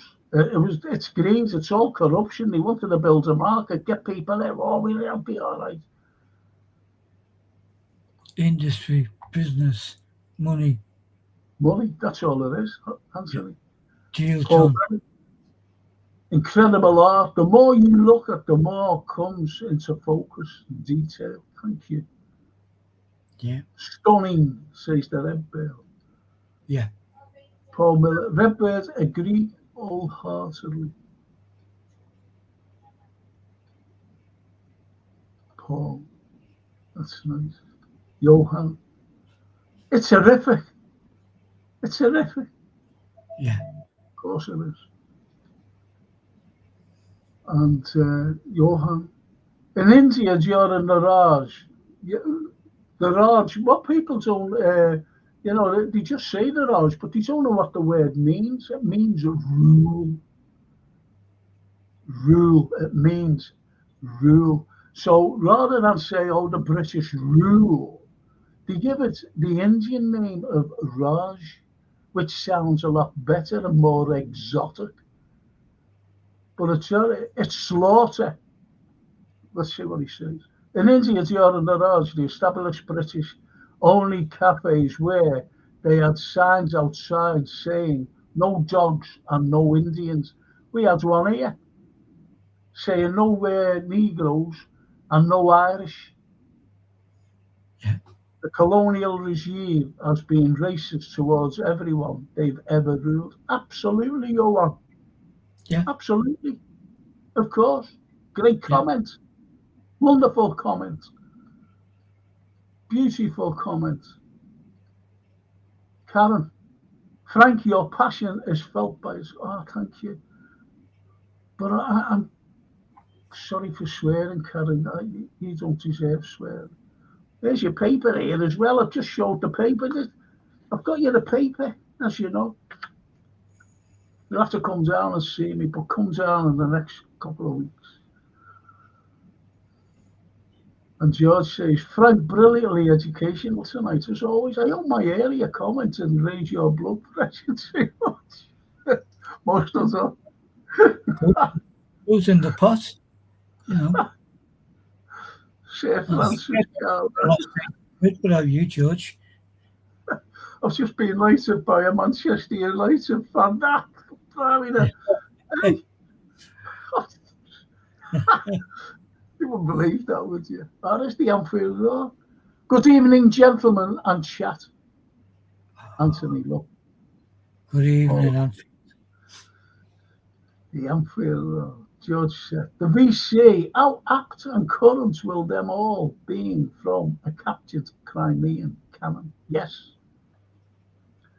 And as we fight That's a good question. Who's it? We fought the Russians. What Zelensky said, I'm on Crimea, fuck off, you're not getting it back. It's not yours to have. Odessa's not theirs either.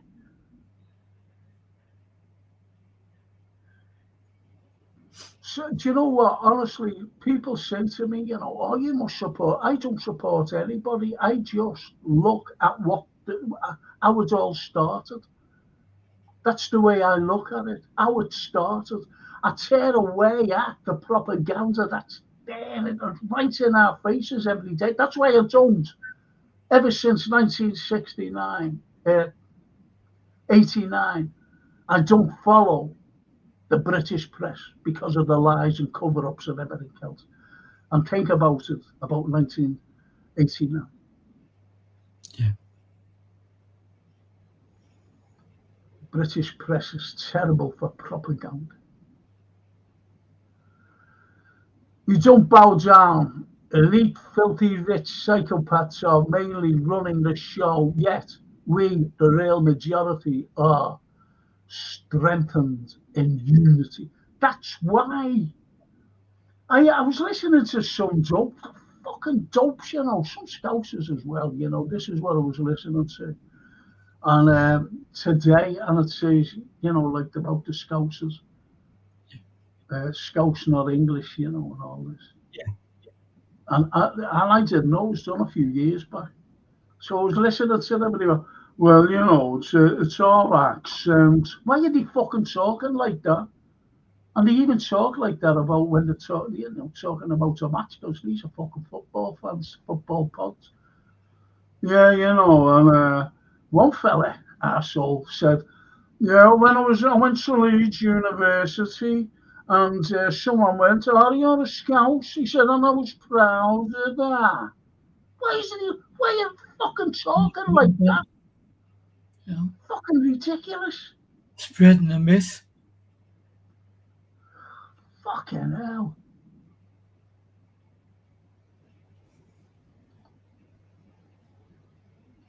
But we're unity on here. This is a big family. The Anfield Road. Anthony Brown and Frankie. I'm going to the Walker Art Gallery next Saturday to take the niece. You've got to. Yeah. You've got to. Got to. Do you Yeah. know what? I'll tell you one of my favourite pictures. Right? I don't even know it's by. And what you see is it's done. It's a ruined monastery, and it's in the moonlight. It's absolutely fantastic. Whoever painted that, fucking hell! And I look at it and go. Now another painting that I greatly admired.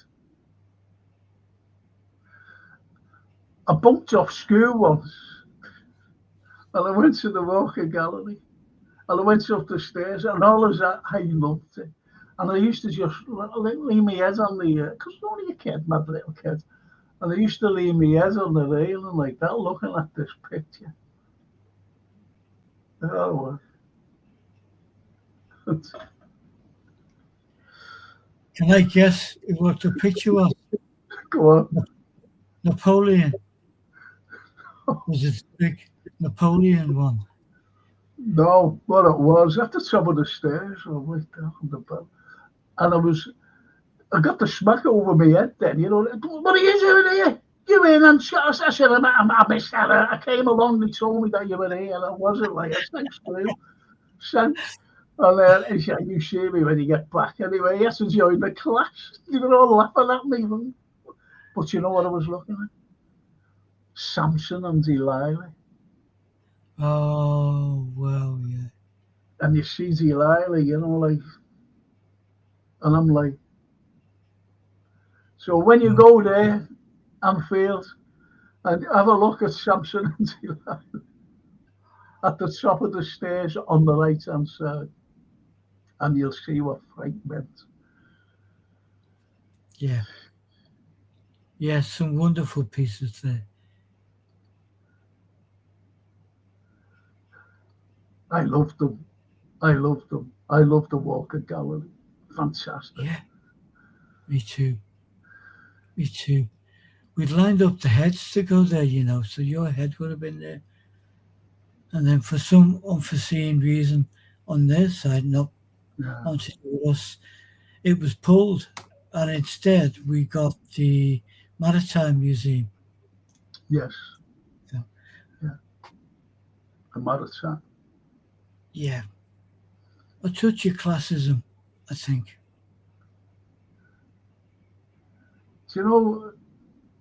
Like we've got great buildings, we've got great history and everything else.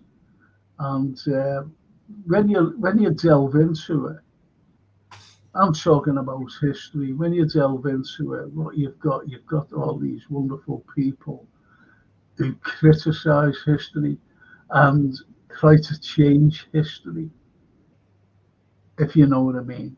Yeah. I'll tell you who's trying to change it today. The European Union. Terrible. And I tell you who else changes history at every opportunity. And I'm talking about cultures, and that's America. Yes. It's shocking what America do. Yeah. Hey, Yeah. Frankie, is that cathedral in HD, lad? It's no wonder your eyes are going. That cathedral, I understand what you're saying, but my eyes are the going bloody worse, to be honest. I'm feeling missed half of the show. That bed got stuck in the bathroom, bloody lock shut on the handle.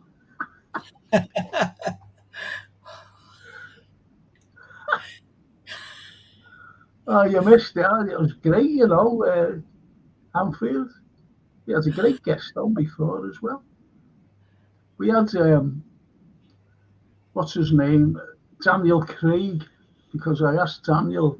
It was at the first 10 minutes of the show. I said to Daniel, "Would you ever do James Bond again?" He said, "I'm too old."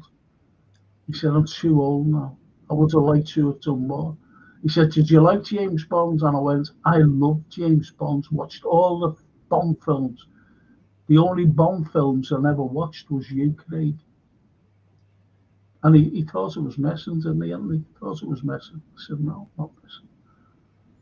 Never watched one James Bond with Daniel Craig. And he's a big red. Anyway, you missed him before because he went off the show then. He said, "Oh, I'm not listening to you anymore," and got off. And yeah. That's when And Switch came out. And the Red Birds say, "Glad your missus has let you out to join the chat." The outfit. I love this show. It's so interesting, though you don't. You like it. It carries on. Red Bird, she didn't had to kick. I had to kick the handle off. She was over in there, man. Oh, man. Don't you You're hate it? your little leg kicked in. That's what you're gonna do.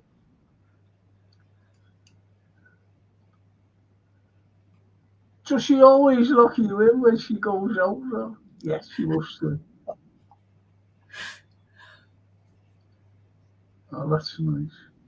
And Johan says, "Hey, we're both on the pitch together, 2020. Yeah, you're right, lad. You're right." The Redbird says to the Anfield door. No, the Anfield door to the Redbird. She says, "I'll fix him for shouting at Elliot and Quansar." Ah, shocking worthy. Talking about all that tomorrow night, lads. Talking about all that tomorrow.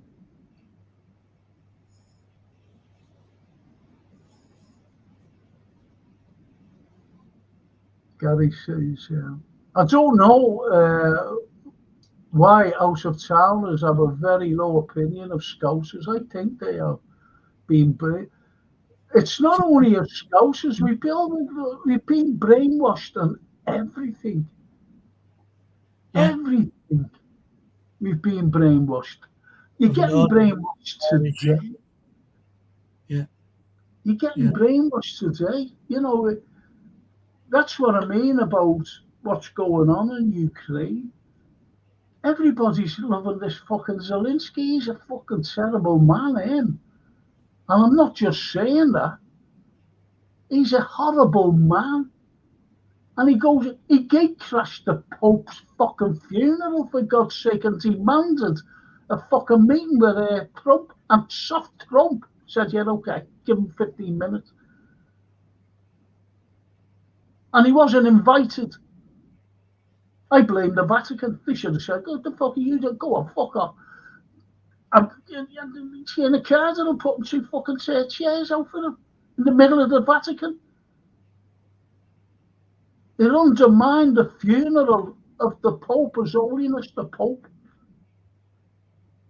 No respect. Shame on them. Shame.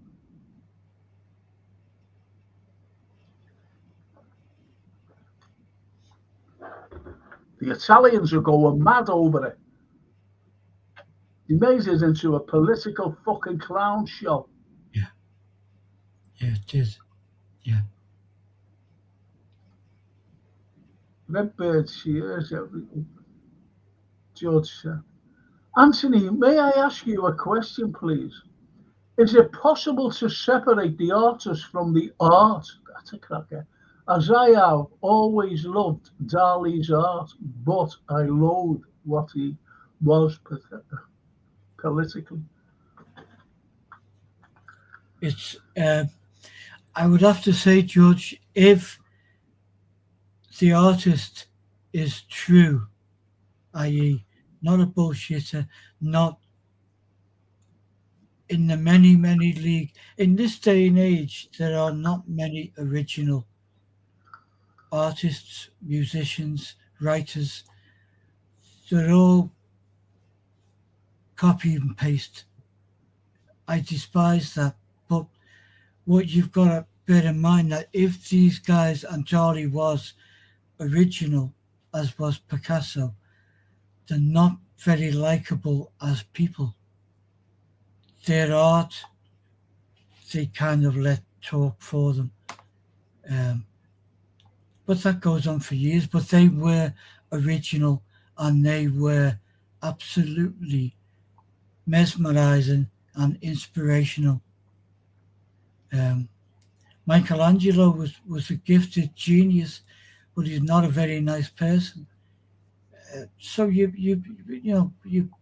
have that. He hated Leonardo, didn't he? Because Leonardo was homosexual, and he hated it for it. Yeah, Leonardo was kind of the Mo Salah in the team, and then Michelangelo turns up, so he immediately wants that role. He immediately wants to be looked at and adored. And there's also a bit of classism in there, because Michelangelo came from some money. His father owned marble quarries and stuff from farmland. Da Vinci was just happy to be alive. And he wanted, a favourite quote I heard from Da Vinci was, I wasn't allowed to go to university now, to college, to study. And that was the greatest gift that was given to my art. Because that's my pet hate, is that once you go into that world, you're taught to paint like someone else, or draw like someone else, or play football like someone else.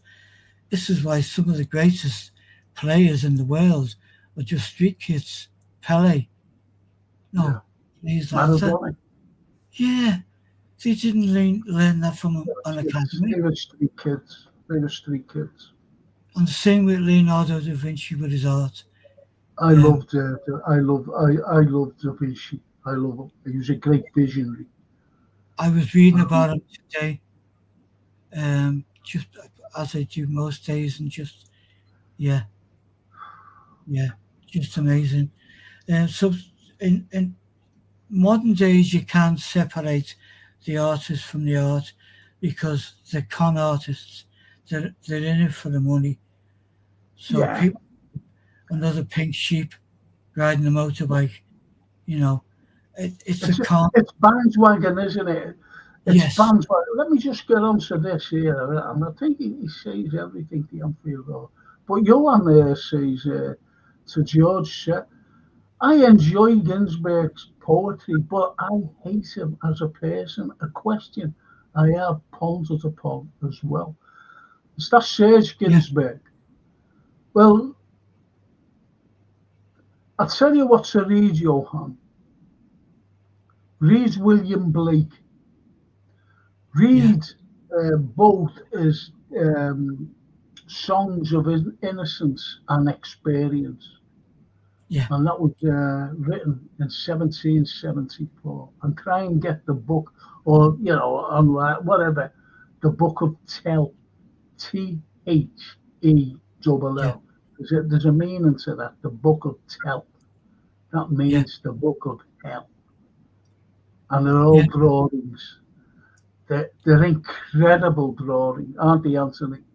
Absolutely. And he went through his life being the outsider. He went to the academic. He was so good as a child, they sent him to the Royal Academy of Art, and he despised it. He hated it because there's lines and lines and lines of people doing the same thing. And so once they qualify, they come out as the same person, like clones. Well, he wasn't. He left. He said, you'd stuff that. Yeah. And the Anfield says, yeah, you're right there. And, the same goes for Keats as well. He was like, he wasn't he wasn't in the elite. No. Jim Keats wasn't really, they looked at him. I tell you who it's like today, and he's just recently passed, is Jack. Oh, Jack Cipriano. Yes. And I've got his print up on my wall. Yeah. Where you see, a fella and a girl, he's in an overcoat and his trilby on, and like you've got a breeze blowing, and his coat's like overcoat is blowing out, and the girl's red coat is blowing over, and she's got a pair of shades on. Fucking unbelievable. And he was disregarded by the elite, wasn't he? He was shunned. He was told that's not good art. Millions of people across the globe were buying his prints, his artwork, everything, but he could not. The snobbery to do with art is sickening, Frank. And I'm sure with literature too, and you mentioned before, and I honestly don't know the ins and outs of how Dickens got into a publishing house, but he would have had loads of publishers saying, you can't write this, it's all about them scumbag poor people. Who gives a toss about them? Exactly. Who gives a toss about us? That's what I mean. We have a fantastic artist. And just let me read over the Anfield says. Cheers, Frankie. Great ideas. And Anthony, she is really into her art, and I love looking also. Though I'm like Lennon when he first met Yoko, haven't a clue. But I'm open-minded, and I do love. I love Turner too. We've mentioned him, haven't we, before? Anthony? Yeah, we have. And me too. Field Row. And you know what? There's no. This is the mythology about art is we're supposedly educated by these curators, art gallery managers, and whatever titles they give. They've all got badges. Beware of anyone who wears a badge, and it's like, well, you this and this and this and this. Make up your own mind. You go, and there'll be pieces there that will really, really blow you away, inspire you. Just colour the names, and for your daughter too, and colour the names, and then now we've got the benefit of of the Intergalactic Space Library.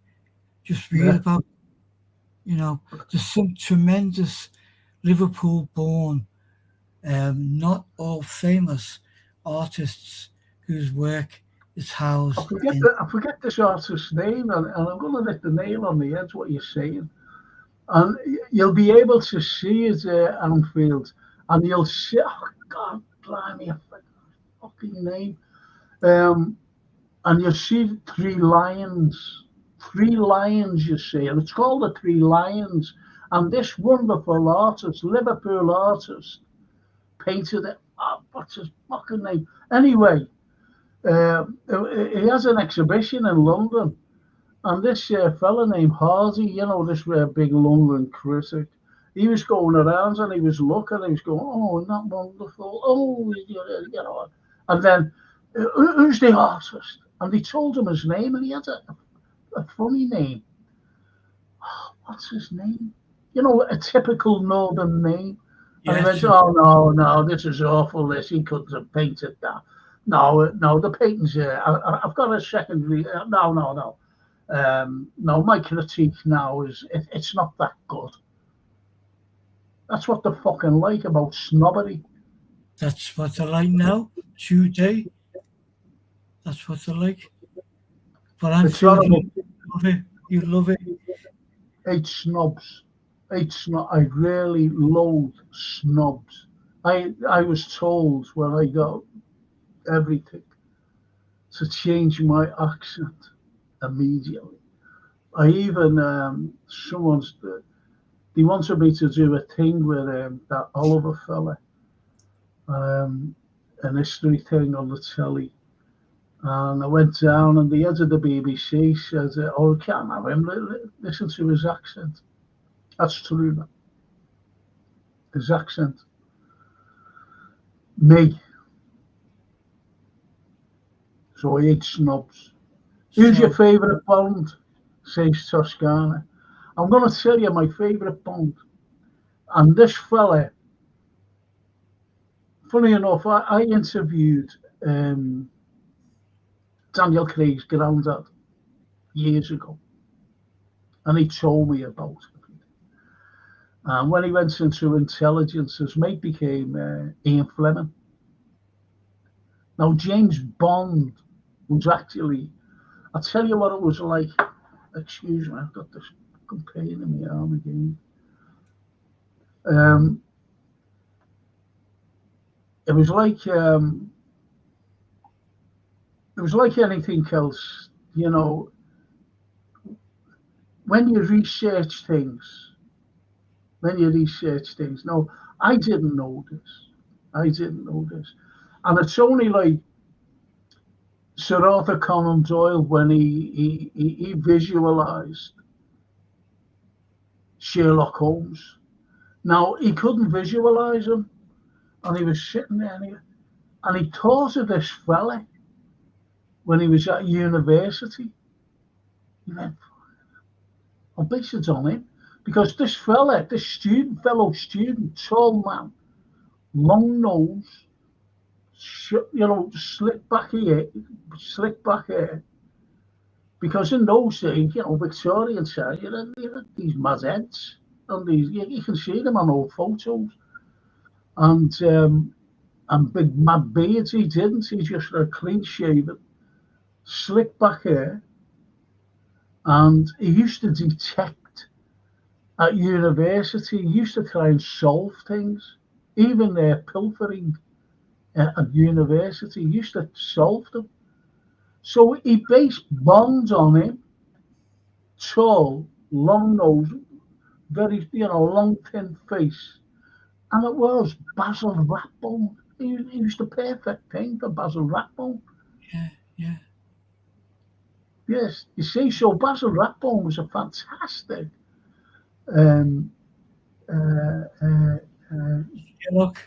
Sherlock Holmes. He was a fantastic Sherlock Holmes. Anyway, when I was talking to, just interviewing him, Craig Daniels' granddad, he mentioned about this fella, he used to sneak into France, and he actually went into Paris when I was under, occupation. He could speak without accent, perfect French. He got to Berlin, spoke perfect German without an accent. Perfect. He could speak several languages, this fella. Several languages. So when he looked Fleming, he was looking, he said, "I'm not fucking to him." Now, this fella was tall, well spoken, immaculate in dress. And this is coming from Craig's granddad. Immaculately dressed. Now, the only immaculately dressed fella who was tall, elegant, and very suave as well, he said he was and he's my favourite Bonds, was Roger the Lodger, Roger Moore. Yeah, I loved Roger Moore. I did love Daniel Craig as well. Yeah, well, I think Daniel, he acts with his, he just pouts, he goes, that's it. Yeah. That was Roger Moore. I loved the sense of humour that Roger Moore brought. And I think we'll have to run it through our fact check at one time. The cousin of Ian Fleming, who wrote and was well aware of the Bond writings, his cousin was Christopher Lee, the actor. Yeah. Who too was how tall he was, and he was being a fantastic Sherlock Holmes as well, Christopher Lee. Yeah. So Lee was a great actor. Yeah. He was really a very good actor, but he was typecast as the big drac. Yeah.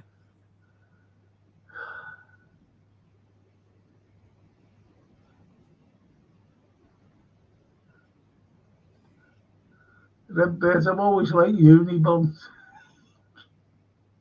That holds your stuff together better than anything else, yeah. Yeah, right there, Johan, Maggie T. She very rarely gets mentioned in this city. The Red Birds. Raw Unibond, is that where you get your sticky fingers from? That's what locked the bathroom door.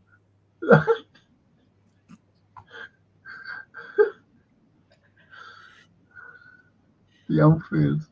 Frankie, don't get us started on Zelensky. Blood pressure, lad. Making every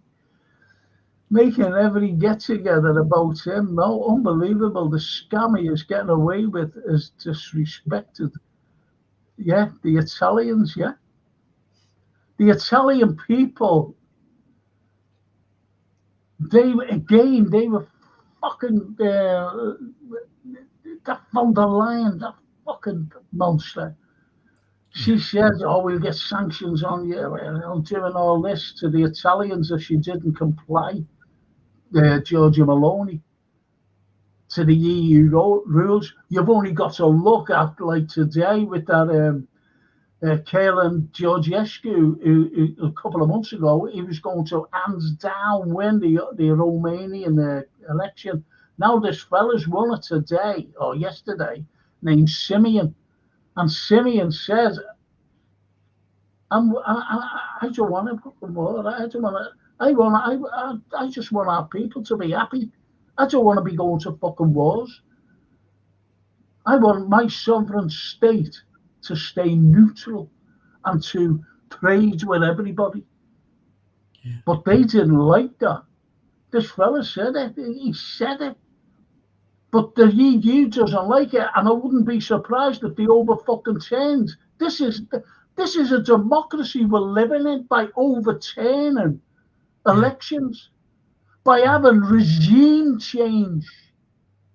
All this wouldn't have started only for the Americans and the British overthrowing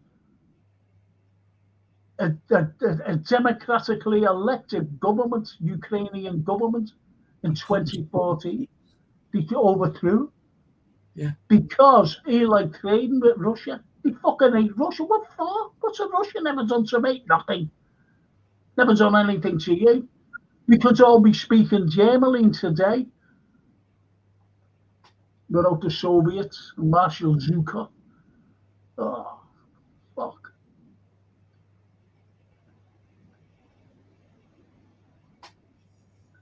Oh, Allen Ginsberg, not Serge, yeah, Allen Ginsberg,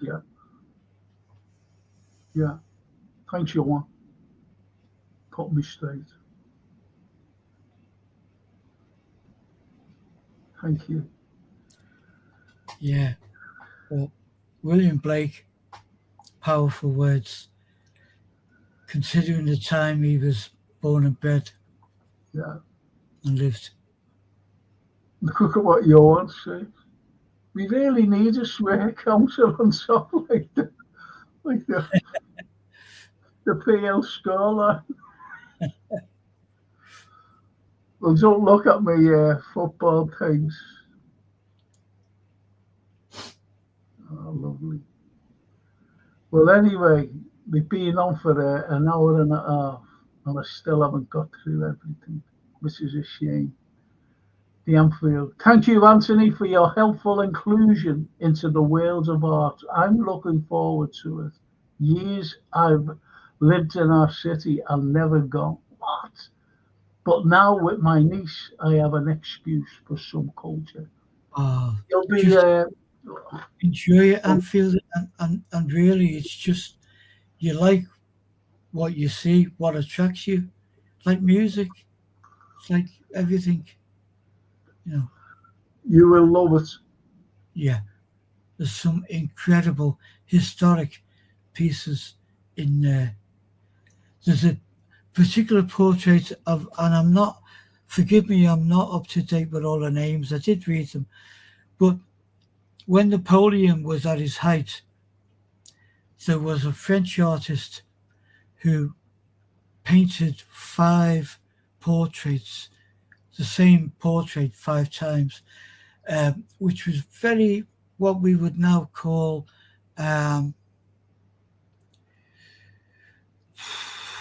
very pro-Napoleon, very like a concert poster. But he painted one to go to Vienna, one for Milan, one for different countries. And Napoleon loved it. It was great. But now we look at it as propaganda because it's a bit fake.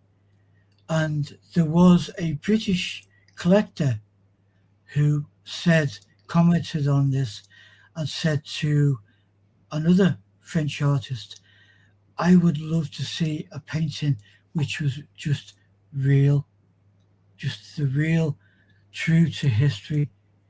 And this artist, and I'll find it out for next time with Frank, painted a portrait because he didn't ride into battle on a stallion waving a flag.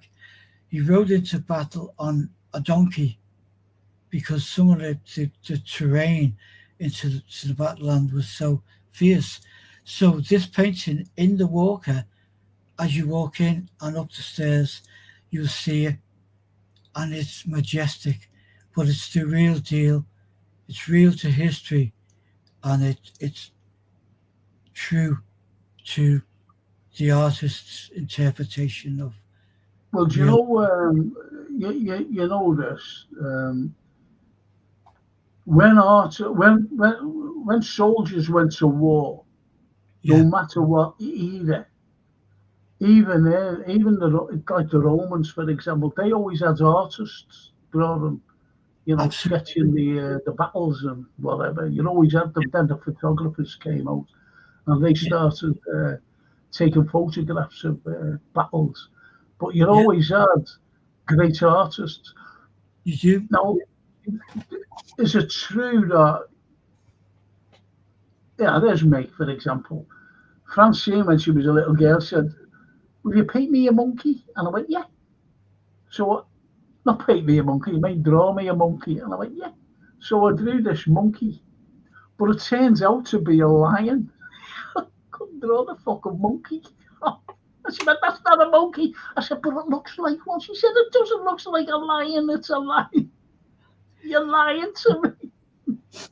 Well, a monkey could bite someone's head off, so the lion. But I should have seen me trying to convince her. But the point is, does artists, when they paint like your good self, is it their soul that they're actually painting? Whether it's a building, whether it's a portrait of someone, whether it's anything, is it are they showing their soul? Do you know what I mean? Yeah. If they're true, and not like, well, if I paint this, it look like the other one, and I got 50 quid for that, so I'm making another. That's selling yourself down the river. At a point, I think every artist questions why they're doing it, and that's why I stopped doing commissions. Just stopped them in 2018 was the last one I did, which was the great friend of ours and legend Jerry Marsden. Jerry, He was the last commission piece I did, and everything else I stopped, because you kind of lose your way, and you have to do it. You have to work for money. But that's the problem with art. Am I doing it for the money, or am I doing it because I love it and it needs to be done? Yeah, I think anything that, you know, if you can do anything for nothing, and even me, you know. Yeah, no, I know don't you. ask for anything, you know, that of anybody. Yeah. You don't ask for anything, and you get on these other pods, and they're asking for fucking super chat and everything. I try to cover everyone. Like Johan there, I think this is a great quote.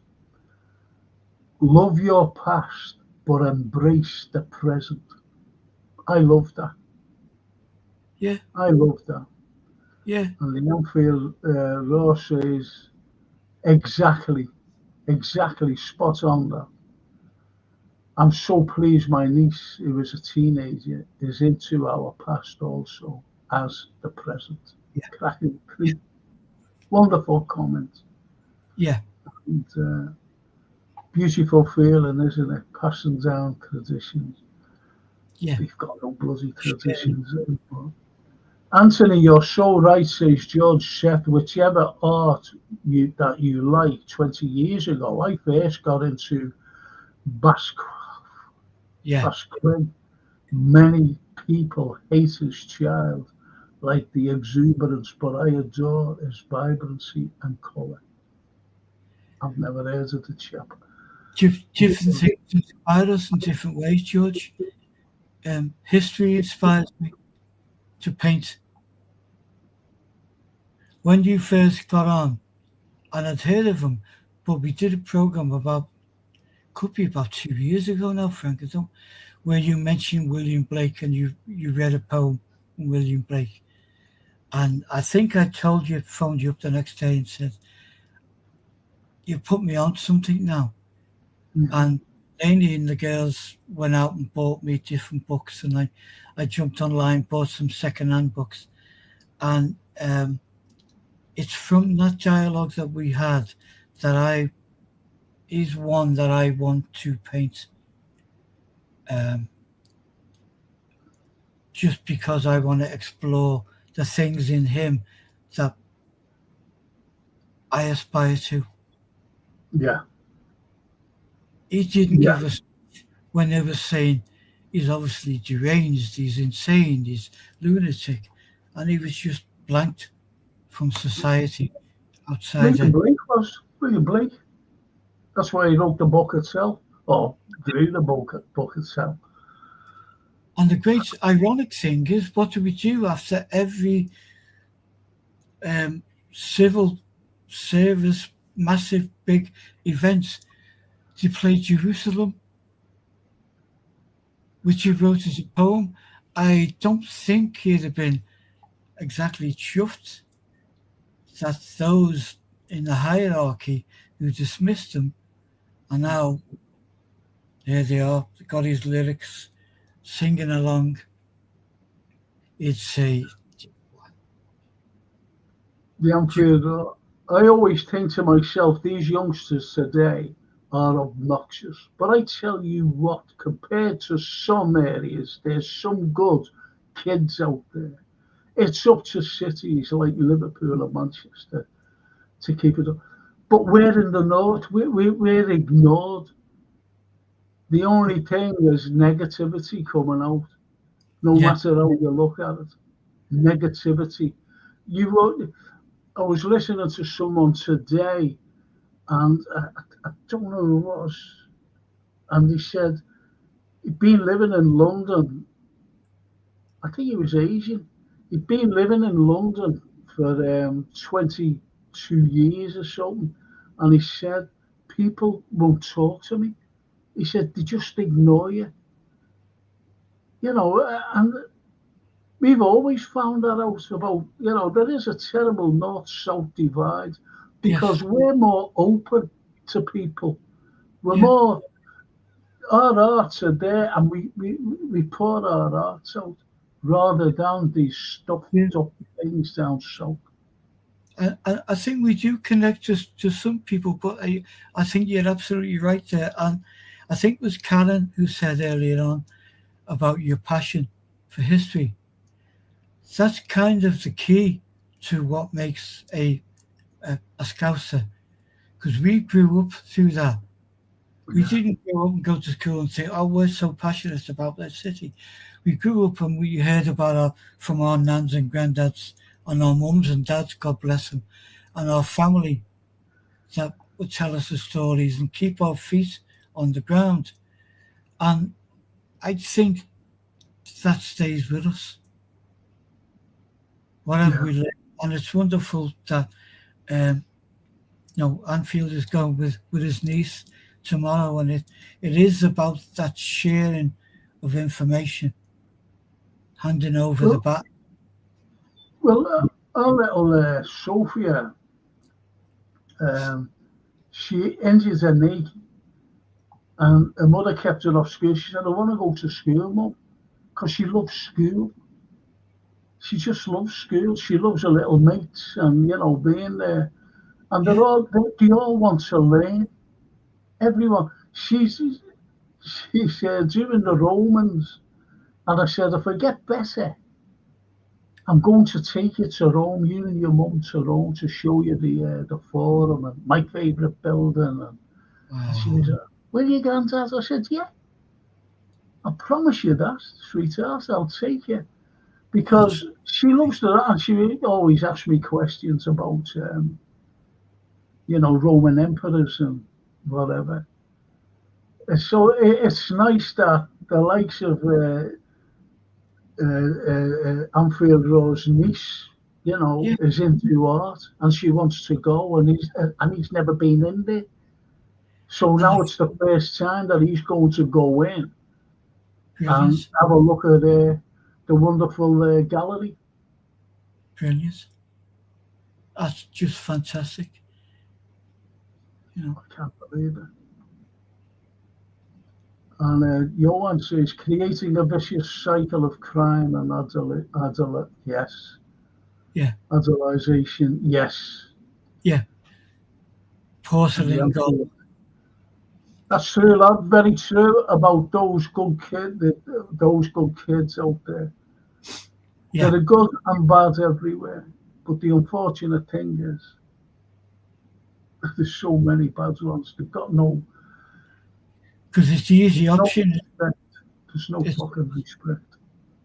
the pound signs they see. That's it. I think Anfield said it on the nail. Let's not forget, we all grew up as scallies, but today some places are creating cesspools. Education, like Anthony just said, is key. People like Frank and Anthony are not teaching now. No. There's a fella on one of my DVDs, And he came to see me at St George's Hall. I was giving a lecture there, and he said he came from Runcorn, and he went, "If I had a teacher like Frank Carlyle, I would have liked history a lot more." You know, he Me killed too. me. I've said that to you many times. I absolutely despise school. I hated it from the beginning. There was about 3 teachers in my life who were worth an acknowledgement. But anyway, I'll close tonight. It's been great. You know, I never got through much. I'm sorry. We went off key. I'm sorry for swearing, to all these wonderful people. I wasn't swearing at you, Anthony and chat. It's just, I hate all this propaganda and bulling up a fucking war criminal. That's what he is, a war criminal. You don't realise what this man has done to ordinary people, ordinary civilians. They talk about he's fighting for democracy.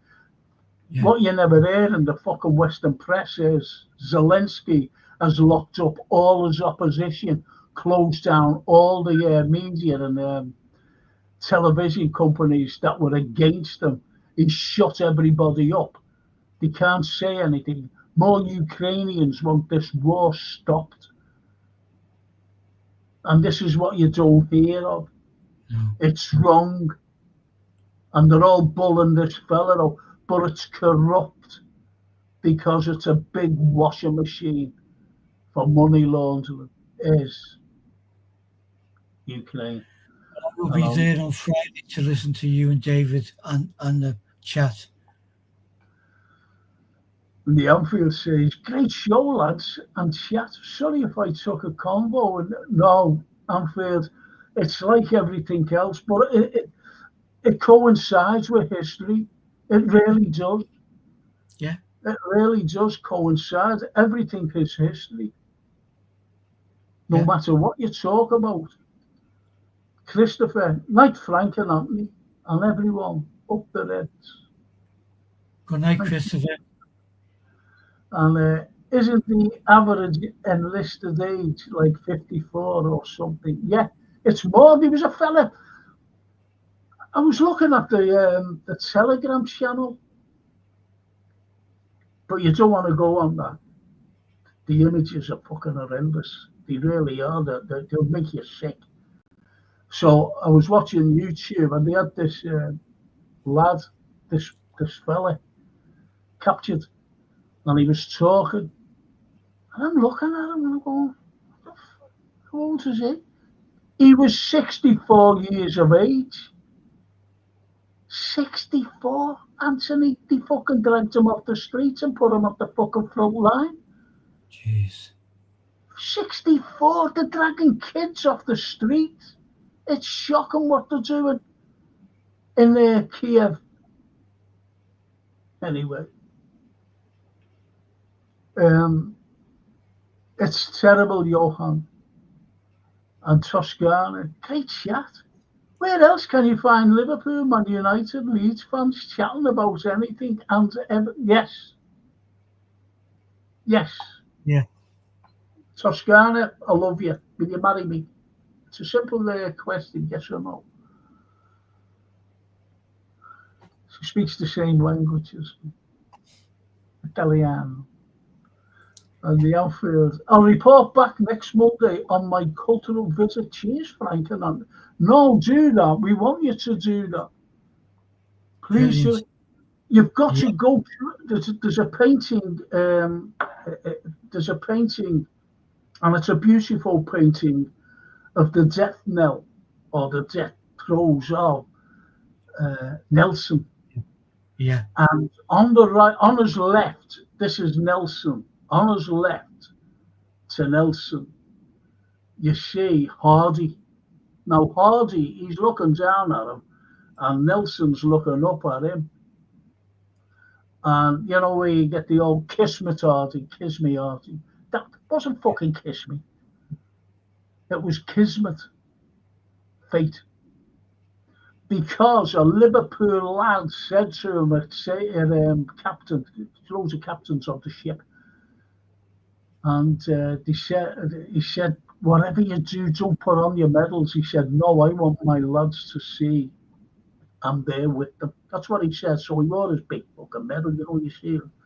And the snipers, the French snipers got him, because they always had snipers on ships to get the captains and whoever. So when he was in his death throes, and to his right, as you're looking, it's to your left, but to Nelson's right, kneeling down like Hardy, is a lad, and he's a Liverpool captain, and it was he who told the other fella not to wear his medals. Not to wear his medals. And he's actually buried in St. James's Cemetery. Wow. Wow. And I feel Toscana, that is the Carlyle effect. It always brings everyone to, oh, that's lovely, thank you. Thank you so much. And Johan, thank you, legends, for the stream. Sir Carlyle and Sir Brown, and all the knights in the chat. Good night, legend. Isn't that lovely? That's wonderful. Thank you, Johan. Damn, I spelled Sir Carlyle wrong. Don't worry about it. I get called Sir Carlyle anyway. Do you know when you're on the phone and you always get like these people. Is this Sir Carlyle? And I'm like, yeah, it says me. All right, Mr. Carlyle. And the outfit, oh, interesting, Frank. You've an encyclopedia of great snippets of it. Thank you. Yeah. Thank you. Thank you so much. Raw, you will love it. You will love it. Everything about it is great, inside and out. Cheers. And when you look, when you go into the thing, the gallery, have a look at the two statues, right, of Raphael and Michelangelo. My great-great-grandparents were the models for them. True that. Yeah. Maria Grazia D'Annunzio and her husband, Gaetano Valenti. How about that? And so just have a look at them. And over time, with the air pollution and everything, the statues are decaying, which is unfortunate. Christopher, I've always wanted to go and afterwards straight over to Berry Street for a sticky bun. Class act. I'm glad you said sticky bun. Right, so I've just got to go anyway. Just want to thank people. Great people on there. David Owens, when he came on, absolutely brilliant. He got me going about Zelensky. I'm awfully sorry. But it's been so enjoyable tonight. Great comments. Thank you to Johan, the Man United lad, and lovely Toscana. Thank you, Toscana. Anthony, mille grazie. Thank you. Thank you for tonight. Thanks, and next up, don't forget, we'll do those murders. Love to. Yeah. Okay. Yeah. And no doubt we'll weave them into something else.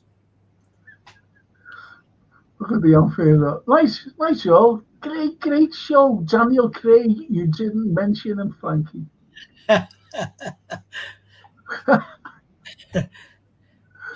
Johan, thank you for the art, Johan. Thank you. I mean that. Thank you. And look at him, Christopher. Slight boots. Christopher, he doesn't say much, does he? But he comes on laughing all the time. And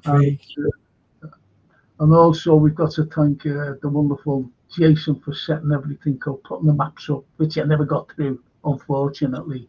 But I hope you enjoyed what you've seen, and I'll be with the Liverpool pod tomorrow night, talking about Trent most probably and everybody else who we're not going to get.